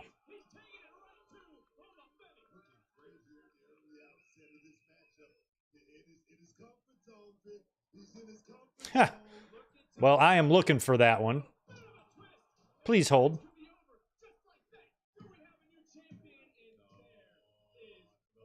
Supers. There we go. Oh, there you go. I see you now. My bad.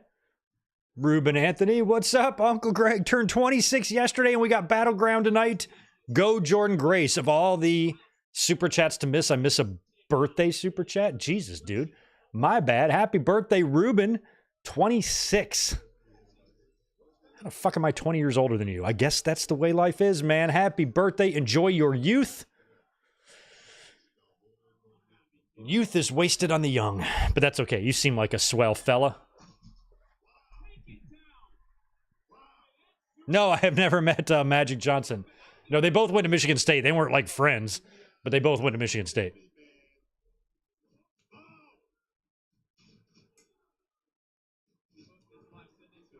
Never met Magic Johnson, but I met Michael Jordan about 10 times.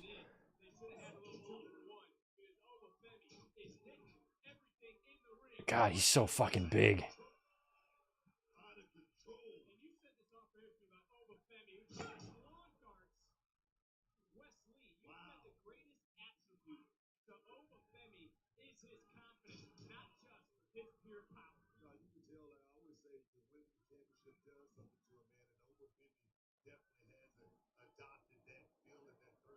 It just doesn't look right when Femi's got Wesley. I'm like, don't kill this kid.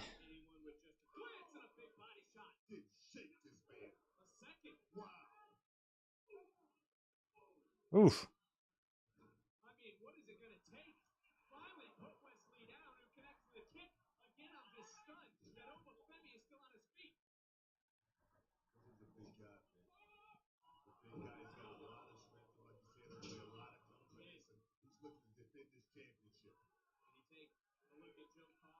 Where was Joe Coffey before NXT? Where do I know him from previously?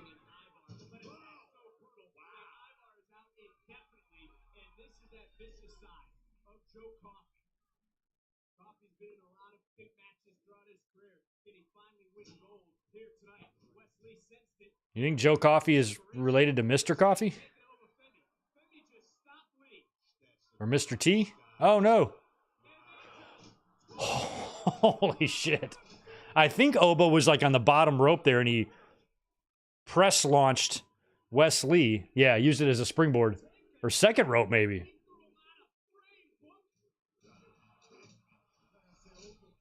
Oh, NXT UK. That's right.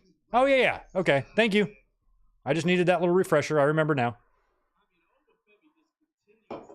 Look who figured it out. Welcome to the family. Ray Rock, glad you made it, man. Thanks for being here. I am in the process. I know I've said this like 5 times, but I am updating some of the member stuff right now.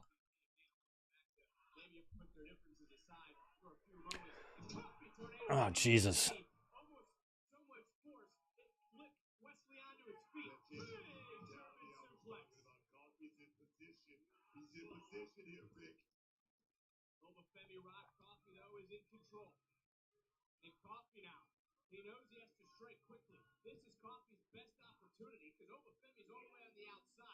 Mm.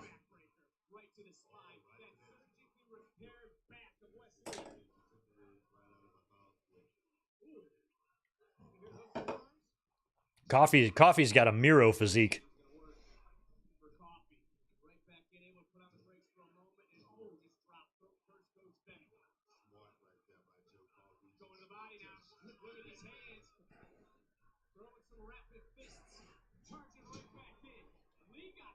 Oh, okay. Colin, that's cool.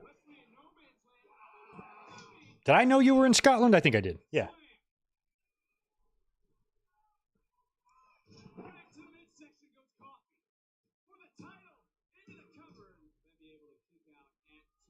Yachiro, progress. Okay, also there. Oh, yeah, Tomas. I've got Elizabeth bought me one of those ready to cook meals. They're okay. They are definitely convenient.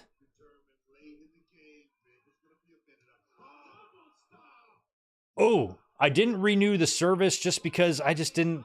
I found myself tweaking up the recipes as like, I know how to cook and stuff. So like sometimes it'll instruct me to do something like, no, I want to do it differently or whatever. But it's all fresh stuff. It's good quality stuff, depending on what you used or what you use. I forgot what I used, but it's definitely for people with busy lives can come in handy And if you can afford it, to have that stuff delivered to you because you're guaranteed a nice meal every night. You got all the ingredients. You just got to follow the directions. It's not bad. I'm not against them. They just don't. They didn't really work for my lifestyle because I work at nights and stuff. If I had a little bit of a busier life and I wanted to do stuff like try to eat more healthy or health conscious, then it's definitely worth a shot. It works. It works well for some people. Oh.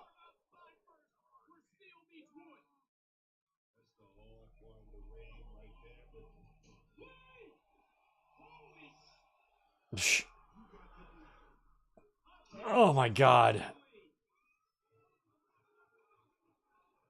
Well, Femi is pretty dominant here. He just caught that. A grown-ass man.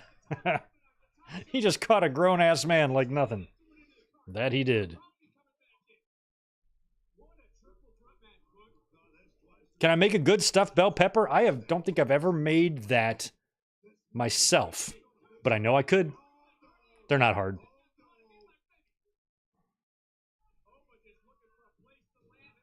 My mom made some pretty good ones when I was a kid.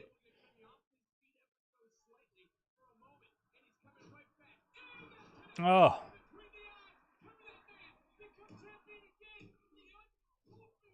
That's an interesting save there, Joe Coffey. It's a hockey player I'm trying to think of. Played for the fucking Red Wings. Paul Coffey? Joe Coffey? Something Coffey. He was like on a championship team. He was Paul Coffey.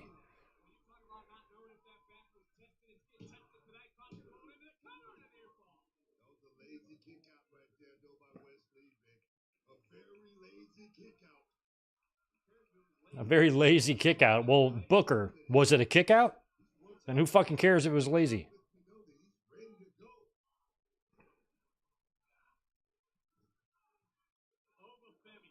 Jesus.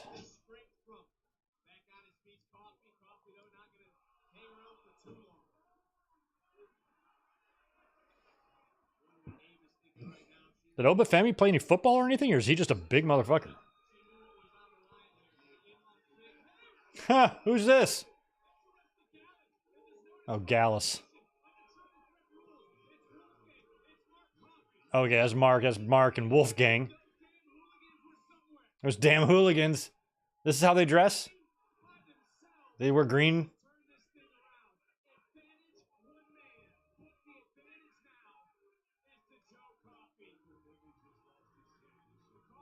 Yeah. I was about to say, this is where you take the belt off him if you really want to.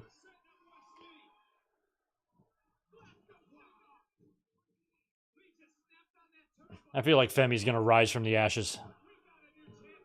Nope. Kick out. How'd he kick out, Book? How'd he do it? There he is.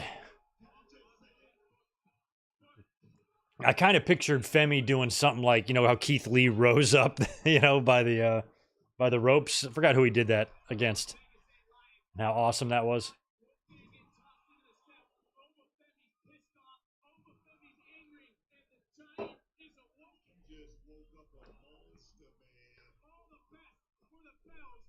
Well, now that Gallus did not knock out Femi, I kind of hope that he just retains now.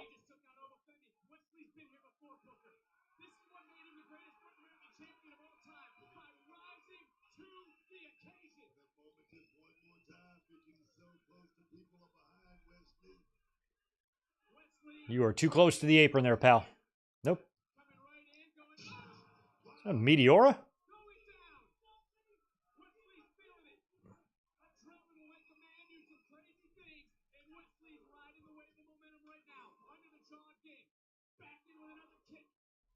Okay, played O-line for Alabama. All right, well, shit, Alabama. That's the fucking show right there. So he's a national champion. If you played for Alabama, feels like he's got a ring, right? I also want to know, is that his real name? Oba Femi.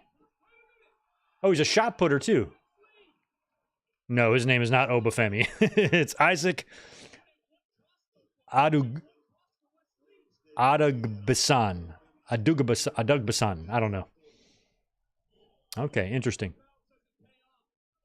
Yeah, went to Alabama.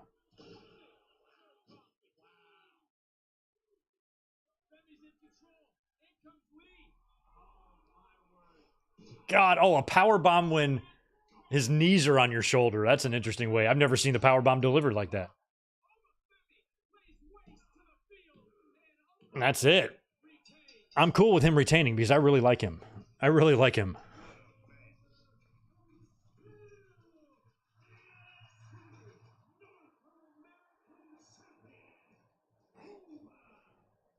I don't want to sound like Jim Ross because I hated when he used to do this. It would, as much as I like Obafemi, it would be nice if he could get a little more solid in the middle, you know?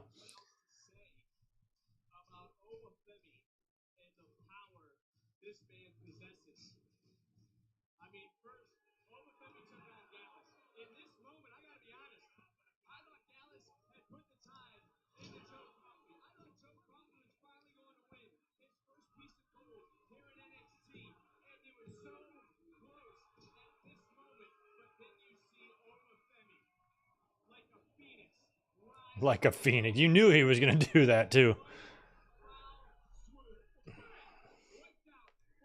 Yeah, I might do some collaborations again in the future. They were fun. I mean, they were kind of a special WrestleMania time thing. Maybe we'll try to do one for SummerSlam and do a few more here or there. I just really wanted to do a lot of content for WrestleMania. And I want to have a lot of plans for next year since I'm going. I want to try to make sure the channel is supplied with good content while I'm there and while I'm gone and all that stuff. So we're going to be doing some more of that. Oh. But maybe I'll try to do one good collab for SummerSlam. I got a few people on deck that I know I can count on. Oh.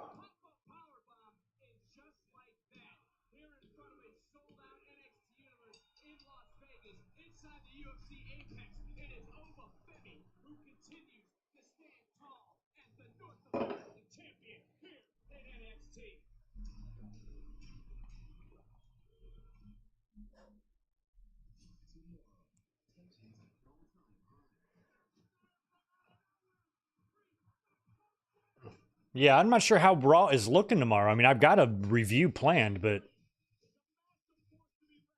Monday numbers have been shit, so I don't even know if I need to be here tomorrow night. It is the go home to Clash, though. Oh, and they're in Toledo? Toledo. Who's from Toledo? Anybody from Toledo in the chat? Because I want to shit on it. But I won't do it if you're from Toledo.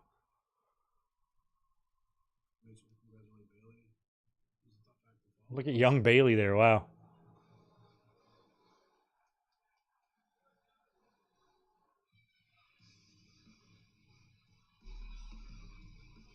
What match was this?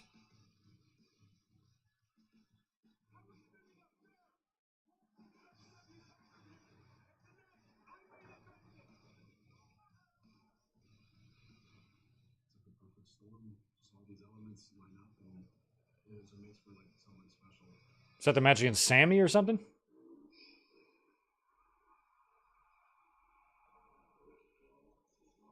Or was it Finn Balor or something? Yeah, it must be Balor.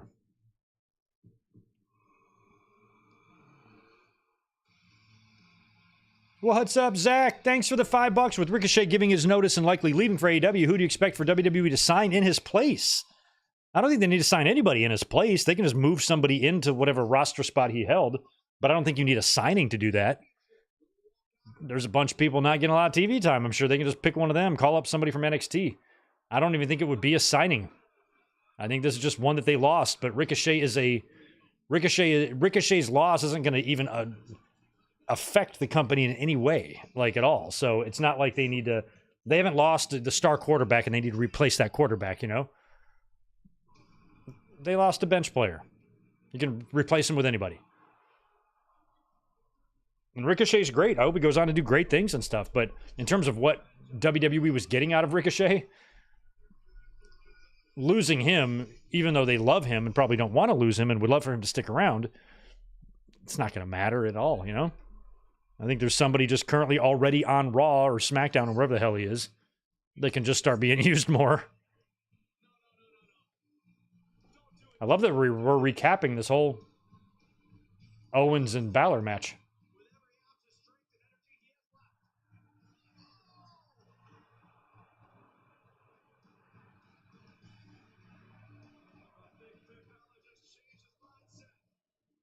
I miss these days of NXT, man. God.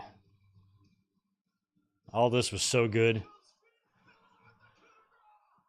NXT saved us, you know, because, I mean, WWE had some shitty years there before AEW was around, but at least we had some NXT, you know, to offset that. To where there were still portions of wrestling that we could really look forward to.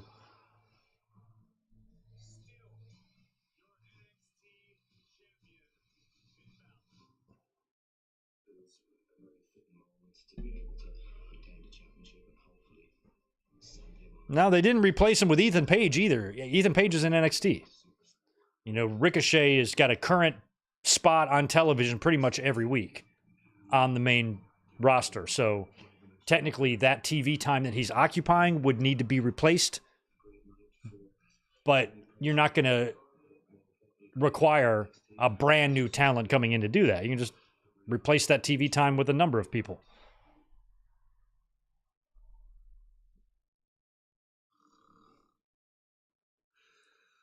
Who's snoring? Wake up.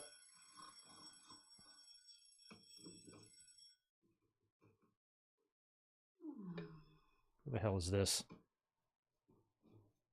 Bunnies? Cow slippers? Who is this? I feel like this is going to be a reveal, or is this something they've been running on every NXT? Hey, you got to clean your faucet handle. What the hell? Or your spigot. Who's that? I don't even know who that was. That wasn't Julia, was it? Didn't look like her.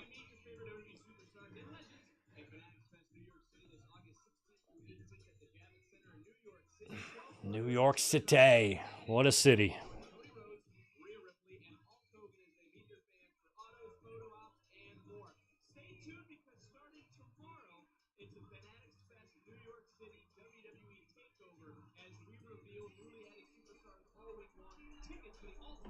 I don't know the three bridges. The Brooklyn Bridge is the one to the far right. The one in the middle is the FDR. I don't know the bridges. I don't know their positions.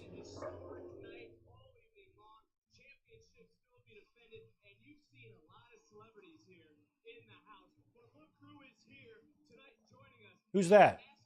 Ash Costello, New Year's Day lead singer.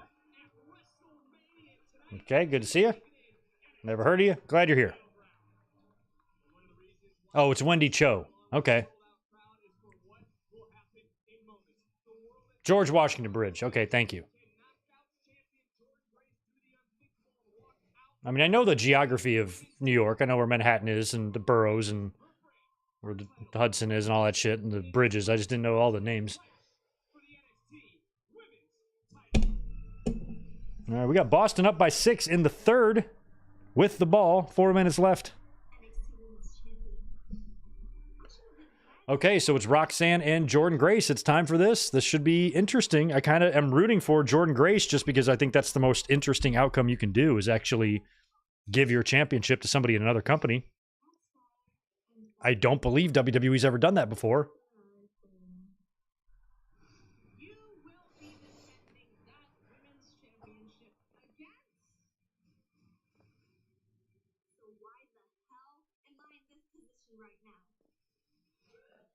Oh, chill out, Roxanne Perez.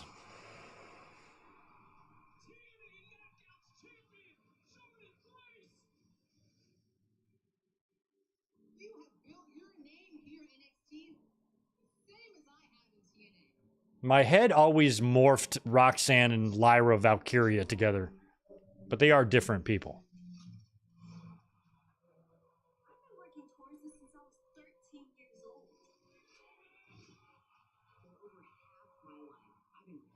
I've been working for this since I was 13 years old. I'm like, well, you're 22 now. 9 years. It's nothing.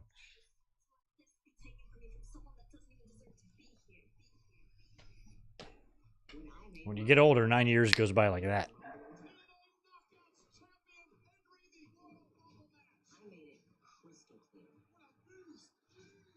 Oh.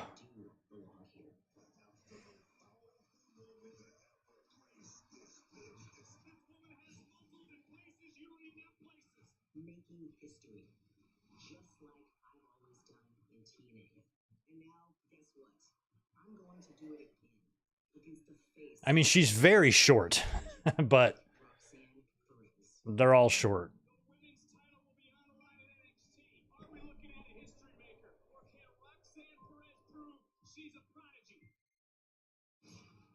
It's too bad this isn't a champion versus champion match. Eventually, they almost always burn themselves out. I am the only one who has shown true commitment to this championship. Fortunately for Roxanne, she doesn't have to worry about that because I'm going to stomp that flame out. All right, I'm excited for this one. Ooh, Boston up 10. I'm letting this go. Thank you so much, Ray Rock. I appreciate the $5. Just want to thank you for all you do for this and our pro wrestling community. You just make it funnier or funner, mo fun. Chat, help me give Greg thanks and props. Appreciate that, Ray. Thank you so much, and thanks for joining the family there. New channel member. Pulled in a few new members tonight. Thank you for that. Jordan Grace, here she is. All right, girl, it's your time to shine. Second WWE pay-per-view of the year for you. She's a that's so crazy. It's surreal to hear them say this, isn't it? This is a TNA wrestler. This is the TNA champion in a WWE ring. That's wild. And very cool. Props to WWE for having the nuts to do this, because Vince was such a pussy when it came to this stuff.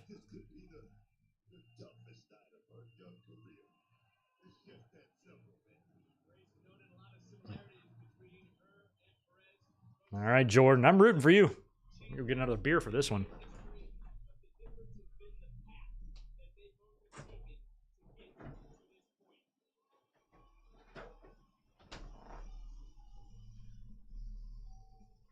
All right, here comes Roxanne.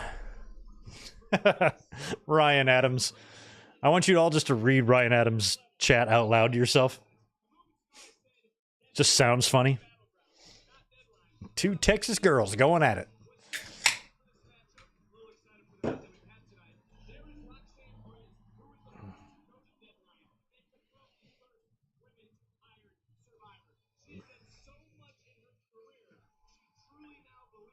She's the Iron Survivor.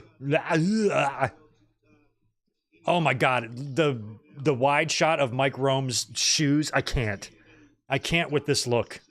Why are men so fucking stupid? Look at that. What is with the... Why do the dress pants need to come up 2 inches above your ankle with pants tight enough that they look like they're painted on, and then you're wearing no socks and dress shoes? I hate fashion.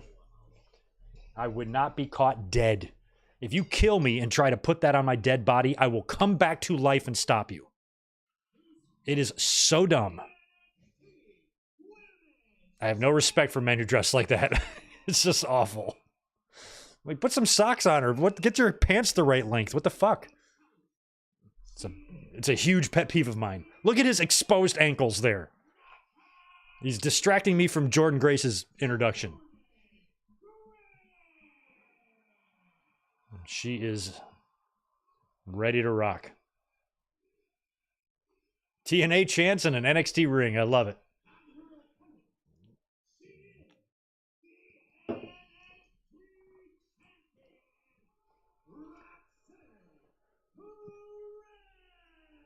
I'm curious, because WWE has stupid names for everybody. Let's see. What's Roxanne? Wow, I put RO and Roxanne Perez came up in my Google machine. Is it? No, I'm watching NXT. I just want to see what her real name is. Carla Gonzalez. Okay. See? What's wrong with Carla Gonzalez? Carla Gonzalez and Roxanne Perez is essentially the same name. They're both not too crazy. They're normal sounding names. I hate WWE sometimes. Just let her be Carla Gonzalez. She looks like a Carla Gonzalez. Roxanne Perez. Fuck out of here. We're not excluding, we're including. That's their new catchphrase. We're not excluding, we're including. And that's one good thing that Ricochet has going for him is he doesn't have to worry about that shit. Because he was Ricochet before he came to WWE. So I would assume he gets to stay Ricochet after. I guess he'll be King Ricochet again or whatever. Boston still up 10.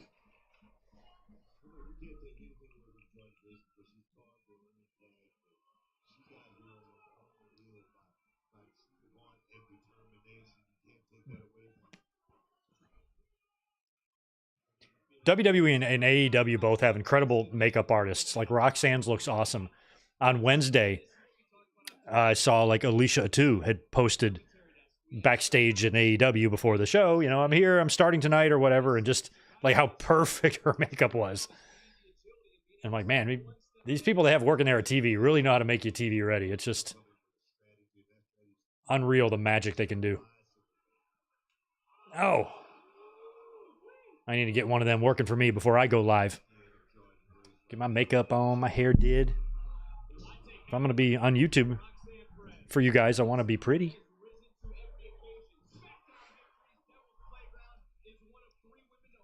Yeah, Kip up. I loved some of the moves she was doing on NXT when she did that. Now she's got that like Vader bomb move, and it's just so stiff and solid and perfect. And I'm like, man, that's just impressive. The way she just lands that.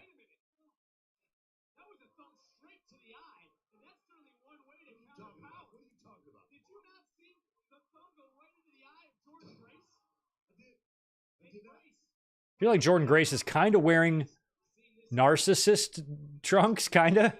Like Lex's old narcissist gear.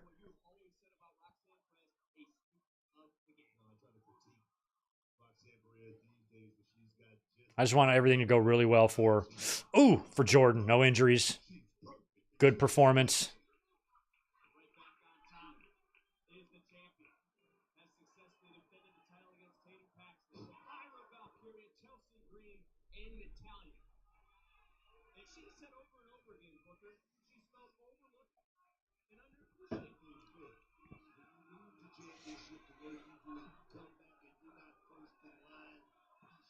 Ha! Zach AEW should call him Trevor Mitt. Well, I hope not. There is that one Ricochet video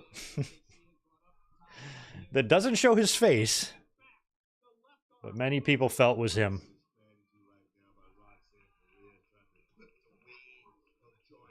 No, he's definitely going to be Ricochet. AEW is not like that. WWE is. I feel like AEW is not going to change your name unless they have to, because you'd want to bring in a name that's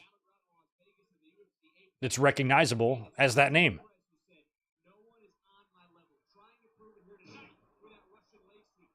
God, Jordan came down. What happened? When she landed on that, I thought something happened. Yeah, she talked to the referee briefly. She's bleeding in her mouth, I guess. I thought... Oh. I feel like that happened when she came off the rope. But Jordan Grace, I think, is bleeding from the mouth, and it's getting on her shoulder. I think. Oh, thanks for that, Joshua. I try, but I need help.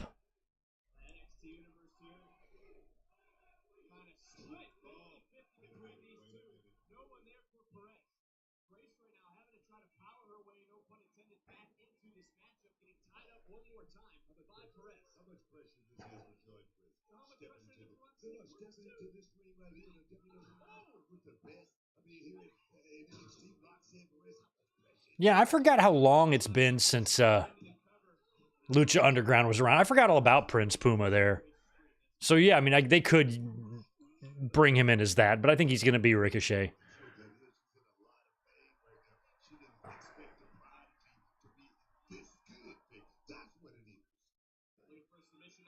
Yeah, there is some blood in that ring. I hope Jordan's all right. Look at that power.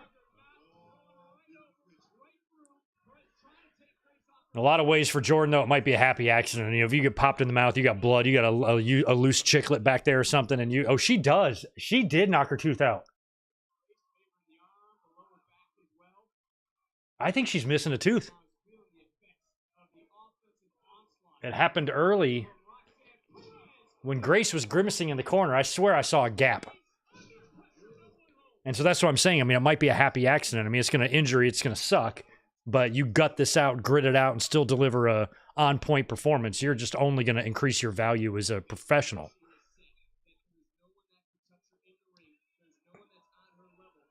I don't like to talk about it because just talking about it makes me lightheaded and I want to pass out. But Claudio Cesaro, when he did his thing on the... I can't even think about it. It makes me literally lightheaded. Like I start seeing like black, like I could pass out. Y'all don't want me passing out on midstream. Call 911. Go to Good Mike Works' house. He done fainted. Oh, God. She's got Roxanne up second rope. Oh. She had her up in a torture rack on the second rope, spun her around into kind of like an F5-ish.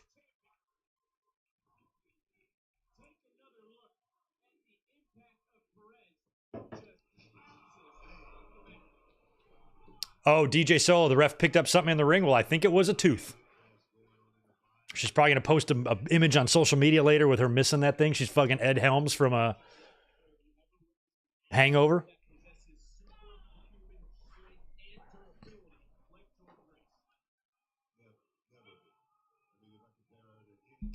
You know, it looks like her ear. It does look like her ear. Maybe it's her mouth and her ear. So she either knocked a tooth out or she got an earring ripped out. Oh, yeah, referee just picked something off the ring there. Okay, you guys might be a little ahead of me. Yeah, the referee just picked something up, and that might have been an earring. It was. Look at her. Look at her. It's her right ear. Jordan Grace's right ear. I think it tore her earring out, and the referee picked it up off the mat. But she's also bleeding from her mouth, and it looks like she's missing a tooth.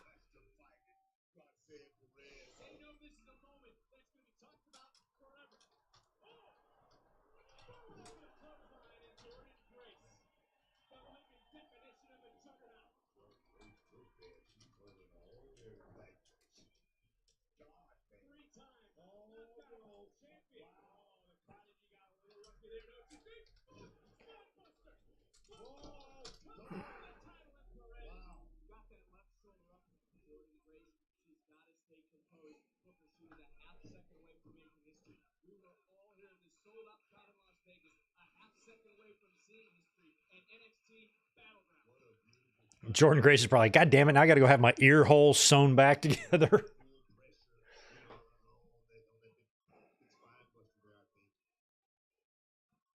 Anybody in the chat got those big circular earlobe things going on? Like, what are y'all going to do late? Like, you're going to have that forever, right? If you ever decide not to have them, you're just going to have a little droopy ass ear skin?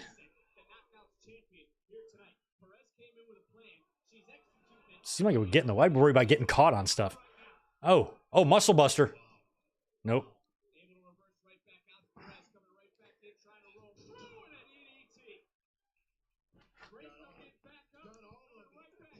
Ooh, nice little Frankensteiner.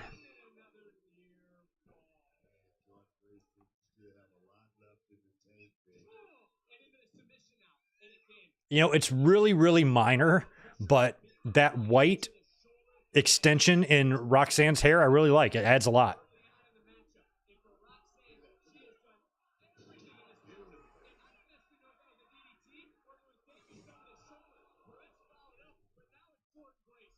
Oh, yeah. Orton using the screwdriver on Hardy's earlobe was awesome. So awesome.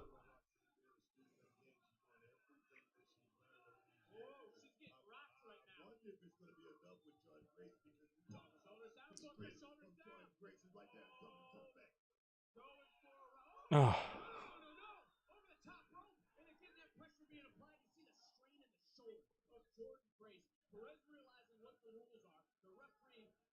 Come on, Roxy.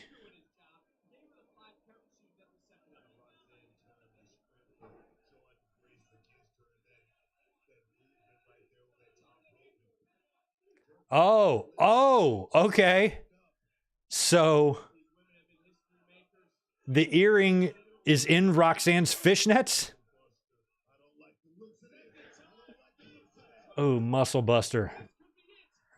They might have worked there. It might have worked its way out now. That might have been what the referee picked up.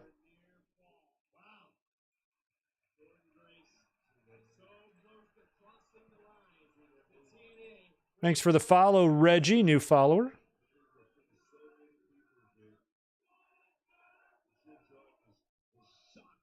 Jordan's gonna kill. I think Jordan's very upset about her earring. I would be too.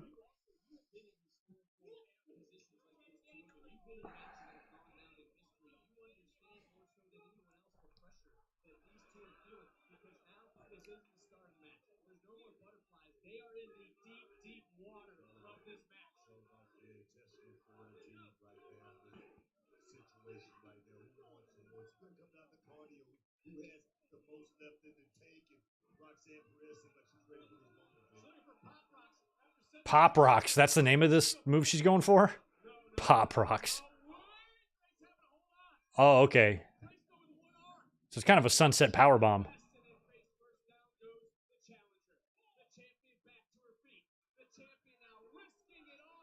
Nice DDT. Oh, Jordan is rubber-legged, girl. Come on. I want this to go well for you. Wow. Wow. Pretty good. I feel like Jordan struggled. I'm trying to get a better look to see if Jordan's missing a tooth also.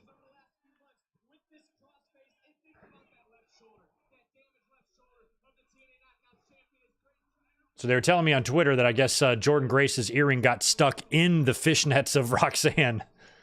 I never saw that, but I did see the referee pick up something in the ring. It's good that Jordan Grace is back on her feet.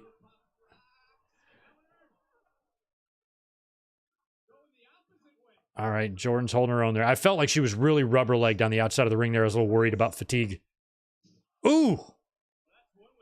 It's one way. It's kind of a modified Styles Clash.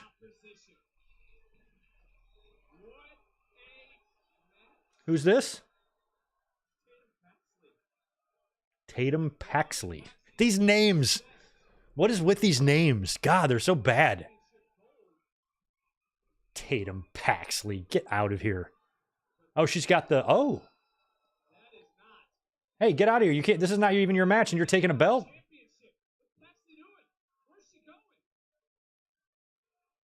Who's this? Dana Brooke?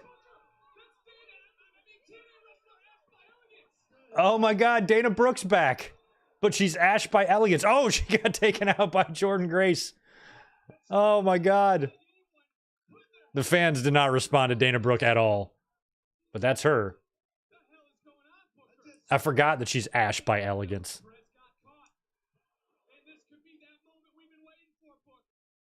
Oh my God. Wow.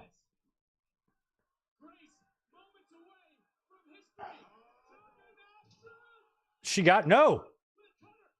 She countered with a cutter. Oh, wow. She beat her with a destroyer. Or I guess she calls it Pop Rocks. Check out Dana Brooke returning to the company. I love that.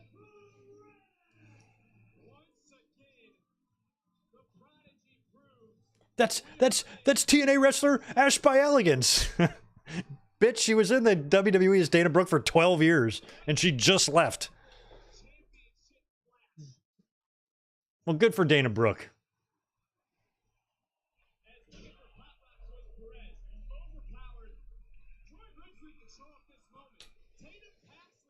Tatum Paxley, I love that name.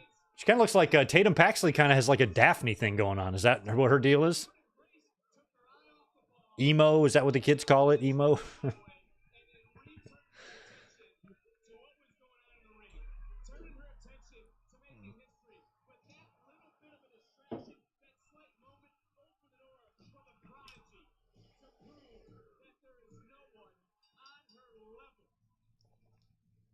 Remember like 10 years ago at work, one of the coworker asked me like, Greg, are you gonna go to emo night tonight at this bar that was really close by? And I was like, no, I won't be going to that. Sorry. Thanks for inviting me though.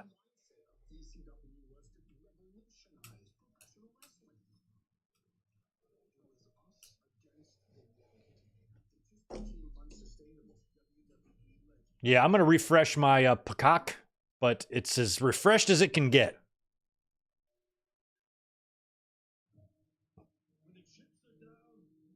It's already pulled over. I can't pull it over any farther.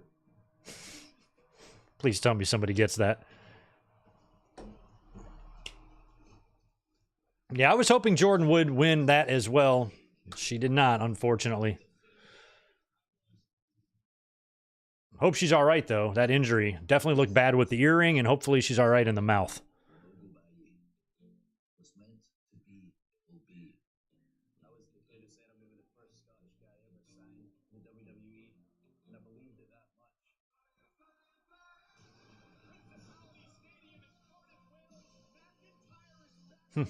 I was thinking Clash at the Castle was going to be at a big stadium like this. It's just in an arena there in Scotland.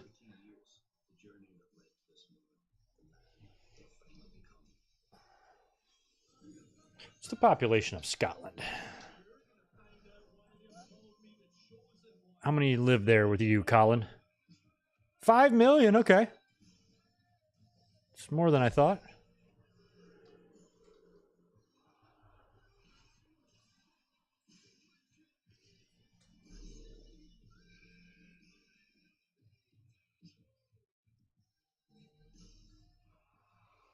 NBA Finals, Joshua, it's on. I have not checked the score recently. We've got a commercial happening right now.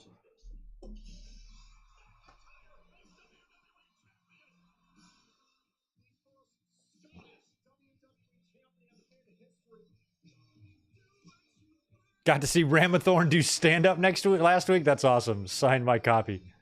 That's great.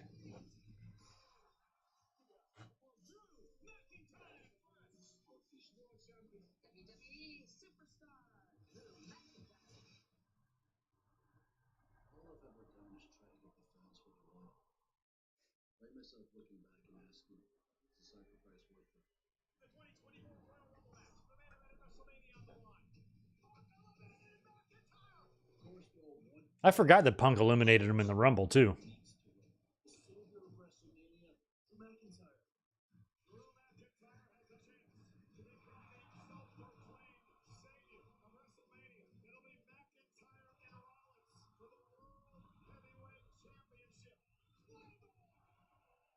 We got Boston up 10 with 7 minutes to go. They are on the verge of going up 2-0 here in the series.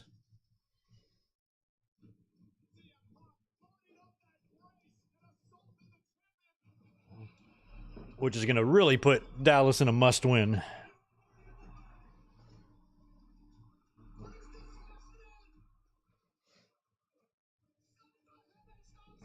That was great. We all watched that together. We knew something was going to happen with Punk. I'm like, Drew is not sitting on this table right now taunting him. He's not doing that.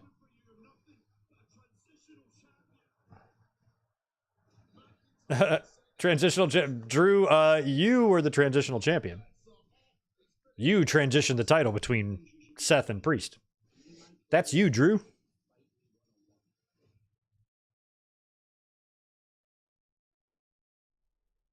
That'd be a fun nickname for someone, the transitional champion, Drew McIntyre. Is that where they're holding the show? At that castle right there on the water? It looks kind of dirty. How the restroom facilities can't be great.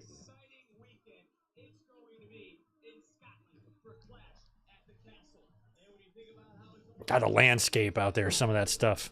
Just giant mountains just protruding out of the water. Or not mountains, but just rock formations. It's crazy. All right, so we get free to fans Friday at 4 p.m. BST in Glasgow, and it's free to fans. All right, I'll go. Y'all want to meet? Y'all want to meet me there in Glasgow? It's this Friday. I don't know what an Uber would cost from here to Glasgow. It's probably affordable, though.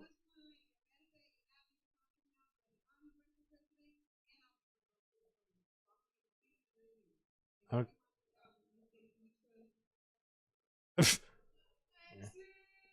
All right, Sexy Red. I'm something about running for president. She got a new album and something.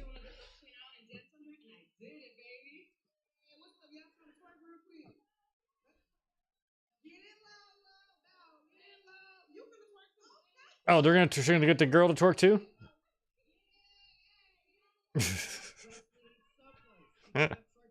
I don't know. I don't feel like Sexy Red is for me.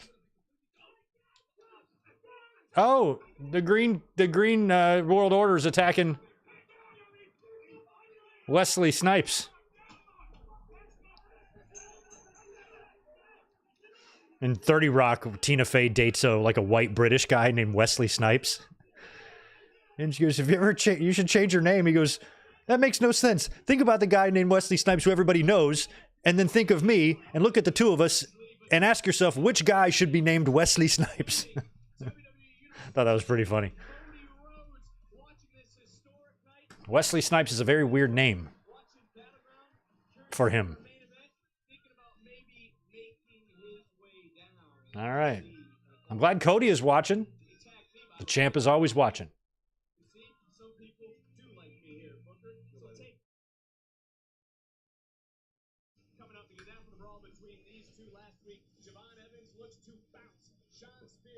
Javon Evans. I forgot Sean Spears is there. Yeah, Tuesday. Spears back in the ring. Lexus King. A lot of AEW in NXT right now. Lexus King, Ethan Page, Sean Spears. Singapore Cane match. They're calling it a Singapore Cane again. I love that. All right, Michin and Alicia Keys are facing on Tuesday.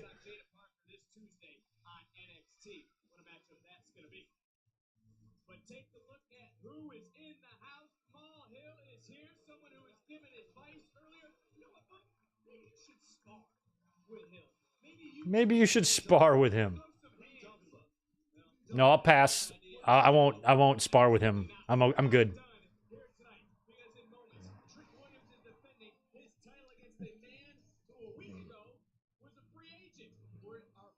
Do they have answer me this.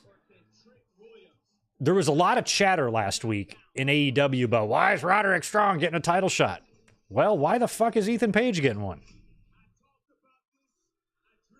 Neither title shot bothers me, so I don't know why it would bother anyone.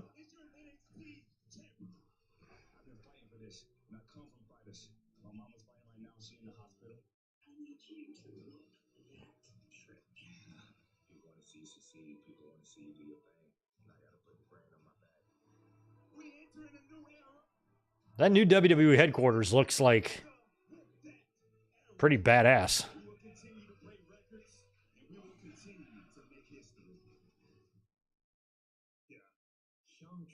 Lexus King, Zach, is a future main event player. I have my doubts. I'm not sure about him.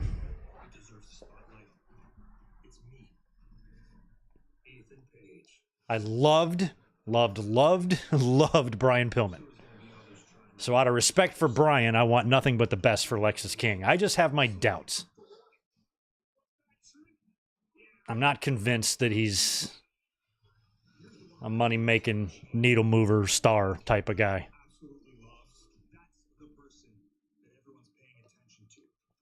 Plus, I think he's got, or he had, it's probably getting better. But there probably was some, hey, I don't like that they're showing all these YouTubers I know, but I'm not on here. I guess it's because I didn't react to his return.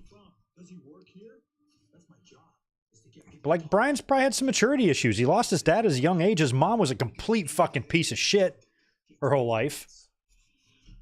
Up until her death. And he never had any guidance or anything like that. So the fact that he was actually able to get himself in shape and become an athlete and make it to the level of pro wrestling to where you're on TV, he should be proud of that accomplishment. But I still think he maybe has some naive qualities to his personality. Maybe he just hasn't been through enough life yet. But those are all super general observations. I think whatever's going on with him is definitely improving in NXT. And if he did have any maturity issues, I'm sure those are being hammered out right now as we speak. So you could be right, Zach. If he wins the world title, remind me of this chat. All right, Boston only up 8 now with 4 minutes to go.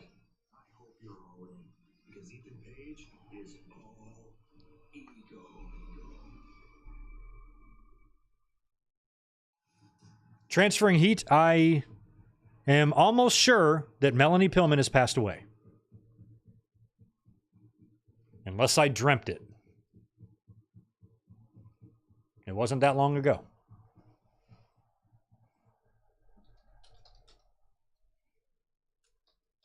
I like how they're using the old dun dun dun dun. I love that. Yeah, she died 2 years ago, man.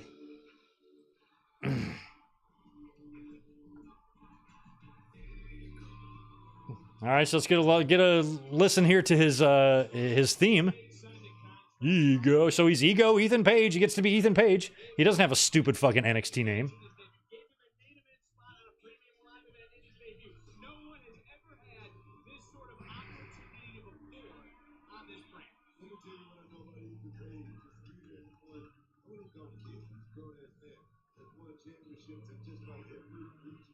Yeah, I do, Max. Yeah, Melanie, I think at the end, made an effort to make amends, but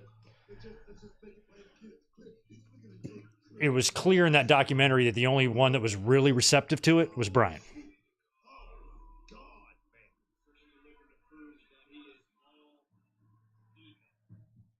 All Ego. Is that a good nickname to have?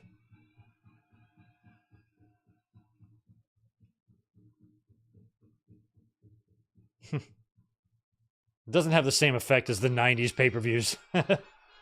What an interesting gorilla they're working with here.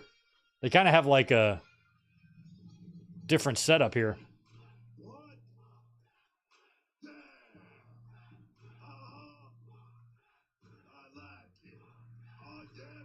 His theme is a lot of bass. Sounds like there's a souped up car going by my house. Rattling my windows.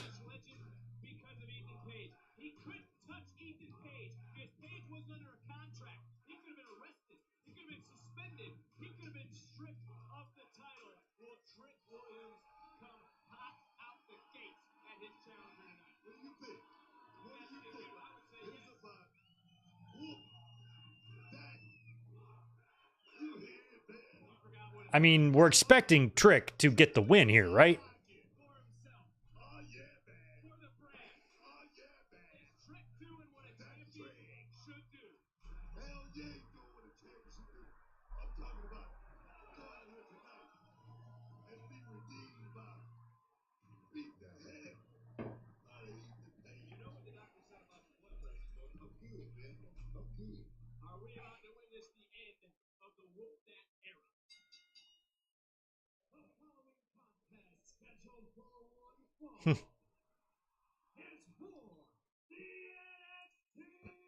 Your nickname would be No Talent, Sunny Man. I always liked Candido, like no gimmicks needed, but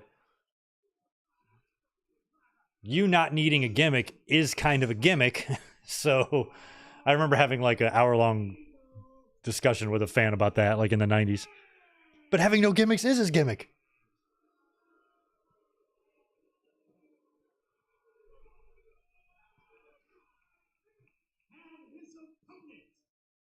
Dave Attell is the referee again.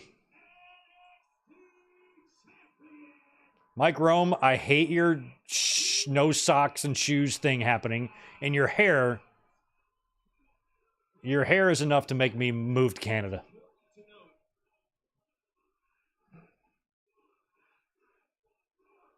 Or maybe Mexico, because I actually might see that haircut in Canada. I need to get as far away from where I would find that haircut as possible.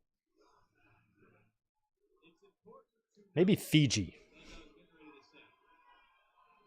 That our general manager Ava did not want to cave into Ethan Page's demands. It was Williams who wanted this matchup, and Ethan Page is the one who comes out hot. He got caught slipping early. It was Williams who was attacked. It was Ethan Page who took out Noam Dar. That's it. It has wreaked havoc here at NXT. Crazy thing that for Ethan Page, he noted on social media it took him 17 years to get here, and in one night he can be champion. He's telling me he's a 17-year veteran with a lot of experience, Vic. He's not going to go out here and try to match wits with Trick Williams or anything like that. He's going to try to catch attention like he did early in this matchup.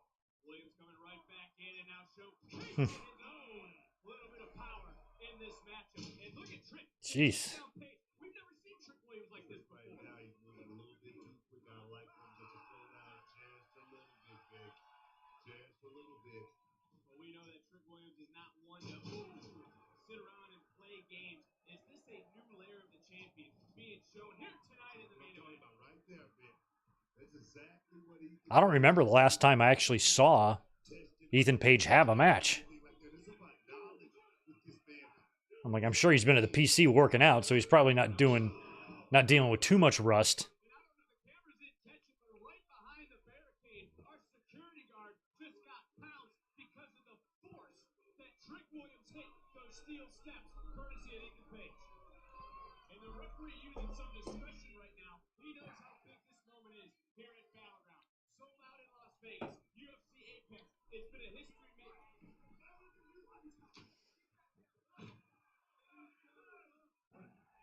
I don't really like to look at Ethan Page's eyes as he just shoots the half, and now he gets right back into throwing rights and lefts. And I'm glad that our referee was able to step in, and Ethan Page realized the only way he can win the title is by a pinfall. Boo, Ethan Page. What I'm hoping here is kind of similar to what we saw with Jordan Grace, is a really good outing here for Page where he ultimately loses. But I'm also hoping, since we saw Dana Brooke or Ash with Elegance or whatever the fuck in the last match, that we get some Joe Hendry here to close out this show. His first defense is the North American champion. He lost it. He lost the title. How can that play into his psyche here against Ethan Page? It's a fact in this business, Vic. You're not a champion. Okay, Max thinks Ricky Starks is coming out. I think Ricky Starks is still... He's not quite gone yet. I mean, I think he's coming to WWE. I just don't know if he's done with AEW yet. I think that would have been leaked out by now. I think he's got like a month or two left. Tony Khan recently had some interview where he was asked about Ricky Starks. He's like, yeah, I'd love to get him back in the mix on TV. So it sounds like he's still there. But, I mean, if you're in Tony Khan's shoes or AEW's management shoes, and you know he's out the door the minute his contract is up, why are you going to use him? But if his contract was up June 1st, you never know.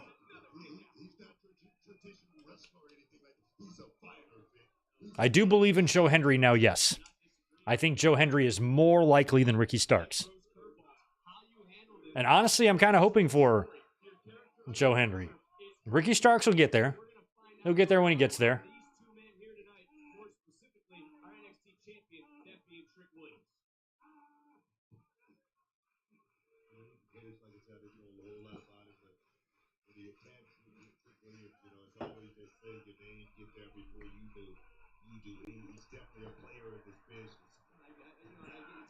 Yeah, I feel like Ricky is still under contract, but I definitely feel like Ricky Starks is coming to WWE. I just don't think yet. I feel like Ricky Starks would be a late summer type of thing. And we in early summer. Shit, it isn't even in summer yet. Technically.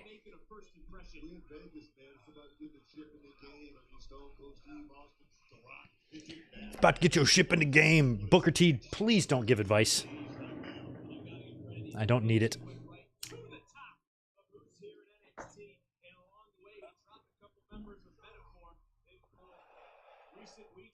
Recent hours, it was Orometsu who got himself a little bit of a piece of Ethan Page. But Ethan Page right now not worried about anybody else than the moment right here. The main event of NXT Battleground in Las Vegas. Can he become the NXT champion? He is taking Come on, you got it. Two more. Since the start. Remember, it was Ethan Page who struck first in this All those empty chairs y'all said were for Chase U. I never saw no Chase U guys out there. I think WWE just can't sell out their arenas. They're in the mud. WWE's on borrowed time. USA Network's probably not going to want to renew their deal with NXT. Probably cancel them. I mean, it's just a vanity project for Triple H anyway. It's just daddy's money. He doesn't really care. I'd give him another year. He'll be out of business.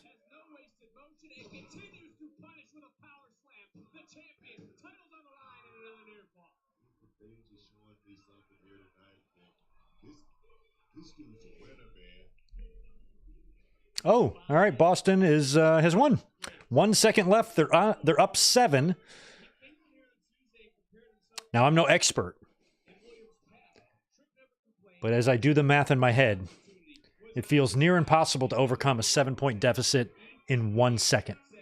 Paul Pierce, don't shit your pants. I watched that game with friends with big Boston Celtics fans, and they were all rooting for the Celtics. And when Pierce went down because he pooped his Pampers and acted like he was hurt and then came back in a big triumph,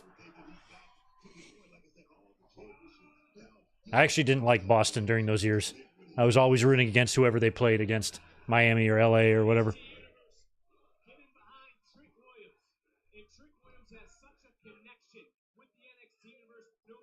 Trick's another guy too that he's just got the presence, man. He's just an athlete. And he's not like a Nathan Frazier or a Wesley or a Carmelo Hayes or someone who's smaller. He's big.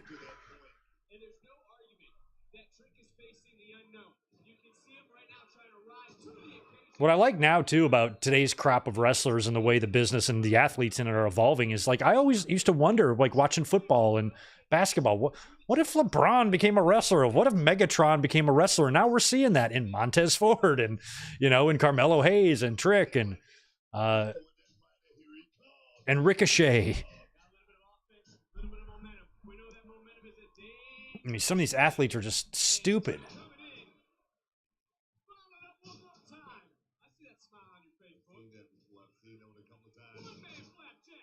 One man flapjack.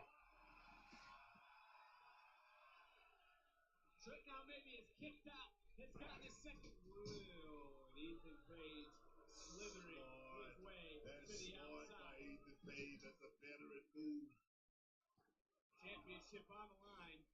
Again, pinfall submission inside the square circle. Count out, there's no favors. Oh, I'm getting a kick out of looking at the people in the crowd. This one guy's got a suit and a championship, fucking bow tie on, goddamn tux. What are you the champion of? Oh. Dove over the barricade, into security, into the fans.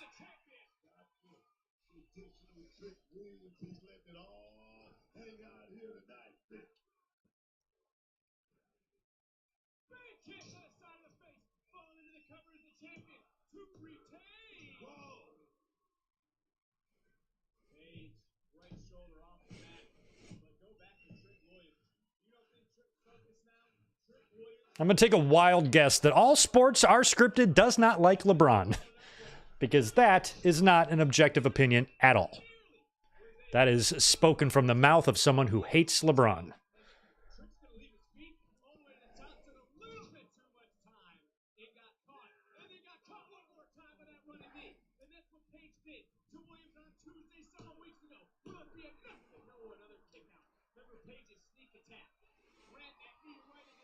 See, so Obafemi is only in his early 20s? That's funny. Because he looked like he was 38, but in his early 20s, he's like that. Almas might be pretty young. Remember the basketball player Greg Oden? He looked like he was 40 when he was 18. Arn Anderson's like that too.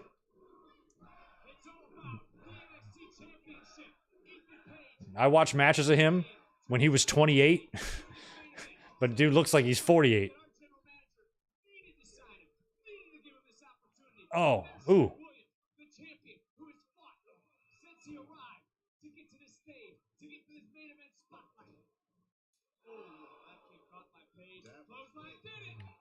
Ooh, rock bottom. Rock bottom, bookend.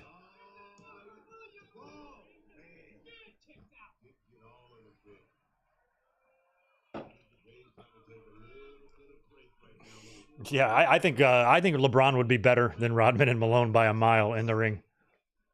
Because LeBron's an athlete. I think LeBron would be a better wrestler than Kobe. I think Kobe would have better promos and revel in the main events more. You know, there's that video of Kobe, I forgot who it was, maybe Matt Barnes or something, trying to throw the ball in his face. He does not fucking flinch. Kobe had that. So I guess maybe Kobe would make an okay pro wrestler, but in the ring, I think LeBron would be better. But Kobe would be the better promo and have better storyline build. Oh! Oh my God. Powerbomb on Trick. Or I guess it was a pump handle. Kind of like Test's old finisher. Kind of like that.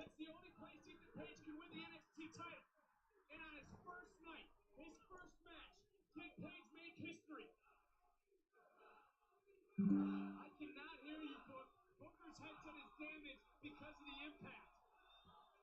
Ethan Page now. Oh, that was a razor's edge throw. Oh, Draymond Green. Oh my God, he'd be the biggest heel. I'd hate him.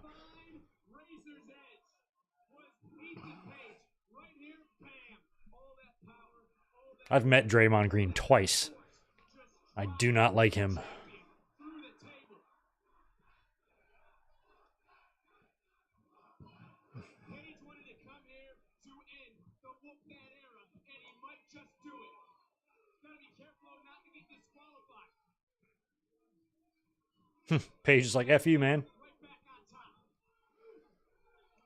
Ethan Page. I mean, if we're going to get some interference or a surprise or a Joe Hendry, I'm curious if it comes before the match or after the match. And that's it. It's going to come after the match. Match is over. So Ethan was upset, I guess, about the 2 count, got in the referee's face, and then Trick came in with what might be a signature move or finisher, I'm guessing. And got the win. Unbelievable main event for Trick Williams. You said you weren't truly a champion until He's got interesting theme music. defended it. And here tonight, for the first time ever, Trick Williams successfully defends his NXT championship.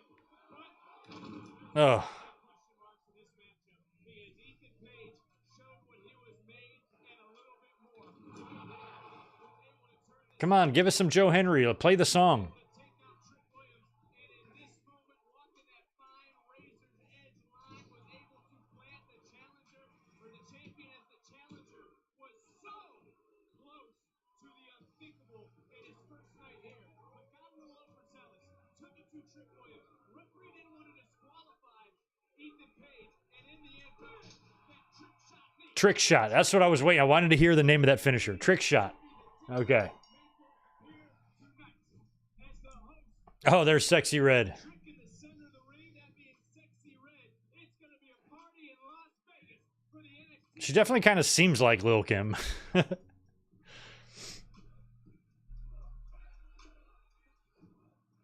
All right, we're going to get anything? No?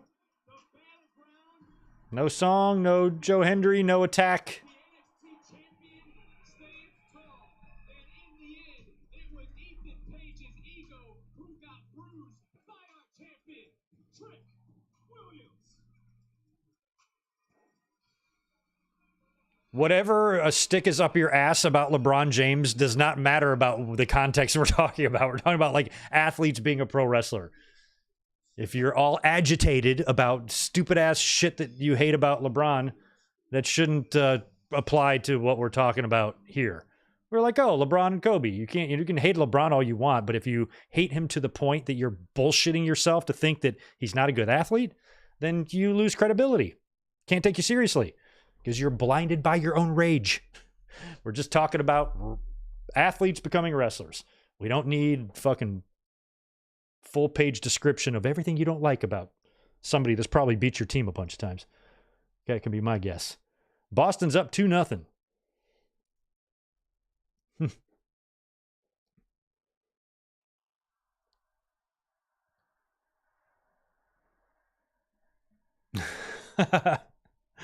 Oh, I like that. I didn't think it was, though. I didn't think the referee was Daivari. Yeah, so what did you guys think, too, about the PLE? By the way, NXT Battleground just went off the air. Trick Williams and Roxanne Perez both retained their titles. I was kind of bummed out about the Roxanne match. I thought it would have been fun to have Jordynne Grace win the match and maybe take the NXT title to TNA and maybe a little crossover there, come back and drop it back. But there was a lot of stuff going on. The one girl came out and stole the title, so that's going to lead to something. What's her face? Jordynne Grace got her earring ripped out. Looks like she bashed up her mouth a little bit too, but good performance by both. The ladder match was fun with Kalani winning that, but it had its problems. It wasn't that great.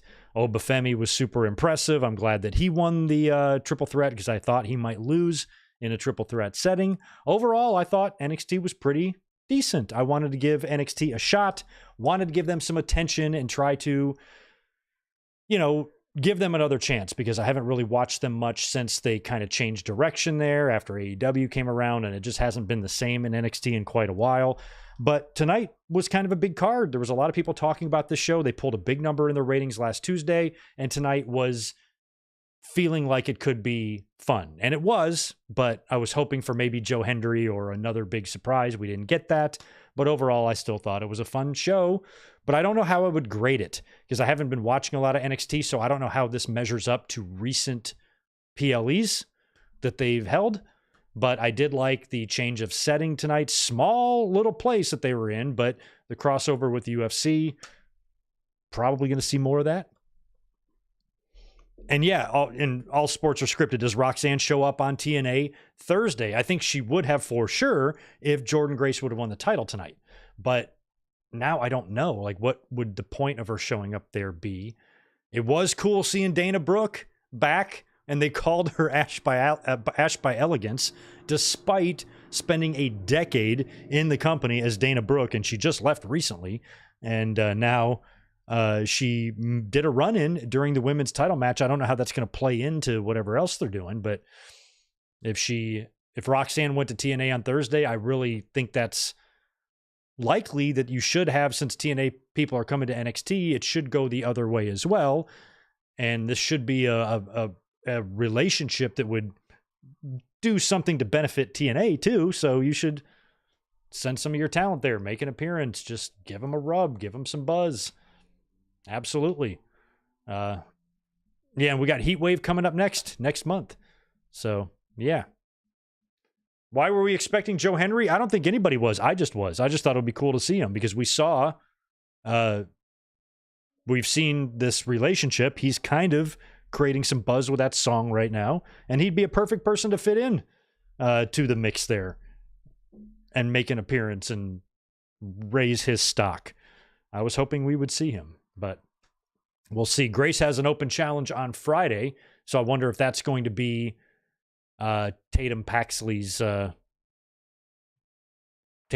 answers that because she ran off with the title tonight as well. So, yeah, lots to think about. I haven't really watched a lot of NXT, so tonight was fun. It was nice to do something different. It was nice to give NXT another shot because I haven't watched them in a while, and I thought it was fun. It was a suitable replacement for our normal classic watch-alongs that we do, but we will be back next Sunday doing the classics again, and I think we're going to watch King of the Ring 99 because I was at that show. I've been meaning to do it. It's King of the Ring season, so we'll probably watch that next week. But let me see if there's anything else here in the chat that I need to answer.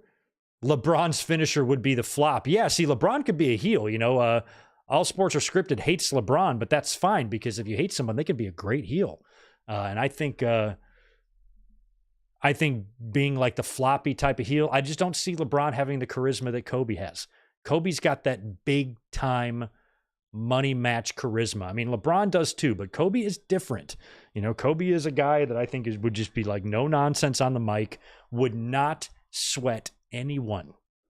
LeBron, as much as I don't hate the guy, he has struggled in the clutch before. He's missed some shots that I think maybe Kobe has made in his life and whatnot. And I think that would be a perfect thing to play into LeBron, is that it felt like some of his rings, some of his championships came a little bit more forced, where Kobe was winning his purely on talent type of thing. So there would be parallels there, and they'd both be pretty good. But I think Kobe would be especially good because he would have the persona. He would have the attitude necessary for that limelight, and he would never let that spotlight get the best of him. He will always deliver in the clutch. LeBron sometimes didn't.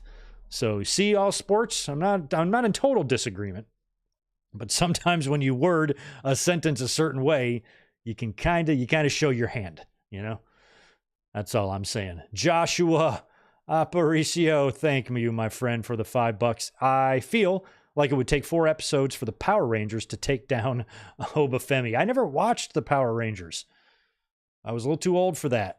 So I don't know their powers and what powers they have and what powers would be necessary to take down someone like Obafemi. But you would think the Power Rangers would want to combine their Power Ranger-ness to take him down. And they might have to use up 4 whole episodes to do so, which is probably like a quarter of a season. That's how strong Obafemi is. Juliet's got $2. Naito versus Moxley confirmed for Forbidden Door. Okay. We haven't gotten that one yet, have we? Mox hasn't faced Naito, has he? Who did he beat for the U.S. title, like when he first won it? Was it Juice? Might have been Juice. I don't think we've gotten Moxley and Naito. Well, that's cool. That's another match. Forbidden Door looks good. Forbidden Door is, this is going to be the 3rd one, and I feel like it's developing a reputation of just annually being something that you can count on being a really solid pay-per-view. And you think about all of AEW's problems, and there are a plethora, but they got some good things going on. A couple things I like. I like the Forbidden Door pay-per-view every year. That's great. The Continental Classic has proved to be something very fun, which is, their G1. And the Owen. I think this year, with the elevated stakes, there are certain things that take place every year in the company that you can genuinely look forward to as a wrestling fan. As long as you're a fan of wrestling and you're not caught up in the tribal idiocy and you just watch wrestling and watch good wrestling and don't watch wrestling that isn't good, then that's something that you should be genuinely and generally interested in, I think. All of those things. So at least we have that. AEW can, sometimes I feel like they've had a lot of missed opportunities where they could have really capitalized on something big. We talked about Miro earlier on, how I feel like Miro or Wardlow, either one or both, could have been to AEW what Gunther is to WWE.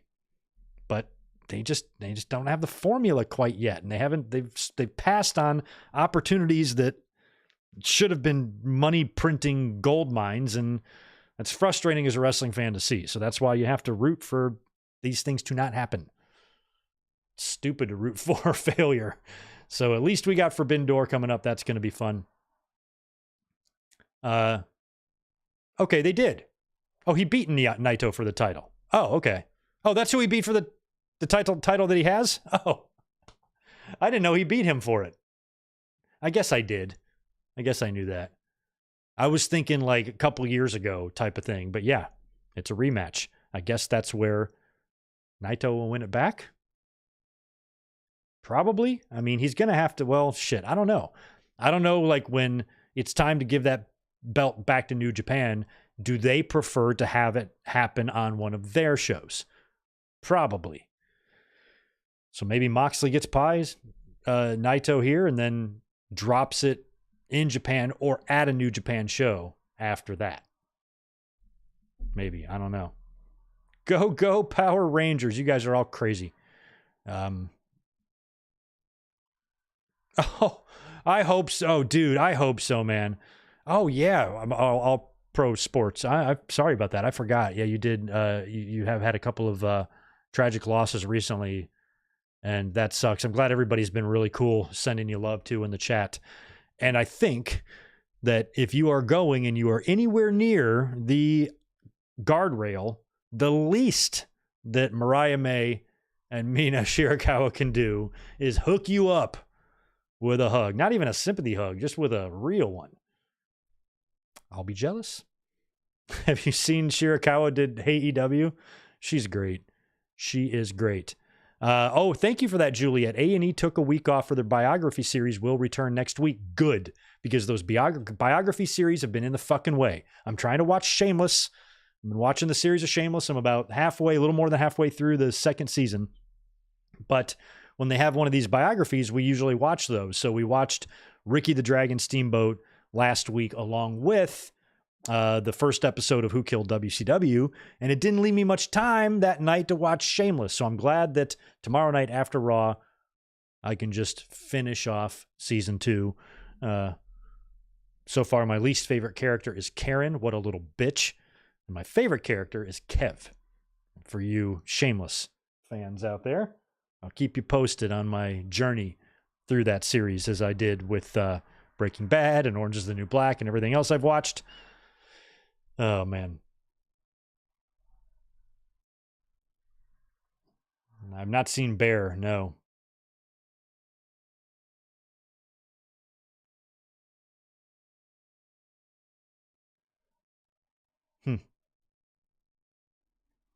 Yeah, I feel, man, I feel like Swerve is going to survive Forbidden Door, so you could see it go either way. It could change hands right here at Forbidden Door or shortly after that, because we are going to see new champions crowned at Forbidden Door because they're doing that ladder match.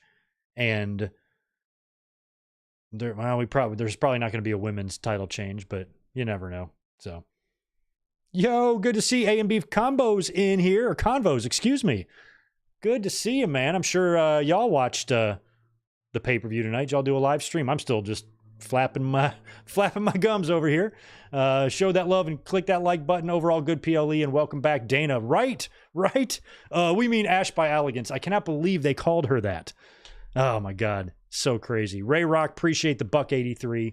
I have got to wrap things up tonight, but I appreciate you guys being here, hanging out, watching some NXT. Very rare type of live stream over here on our channel, as we don't watch much NXT these days. So I'm glad that we were able to give this one a shot. And I got to say, I enjoyed myself, and I was really glad that you guys were here with me because you answered a lot of questions that I had. And that's why I love y'all. Take care. Have a good rest of your night. And the plan is to be here tomorrow night for Raw, unless the card looks like absolute shit. Maybe we'll skip it, but I think you're going to see me tomorrow night. You guys have a good rest of your Sunday evening, and I will be catching you soon.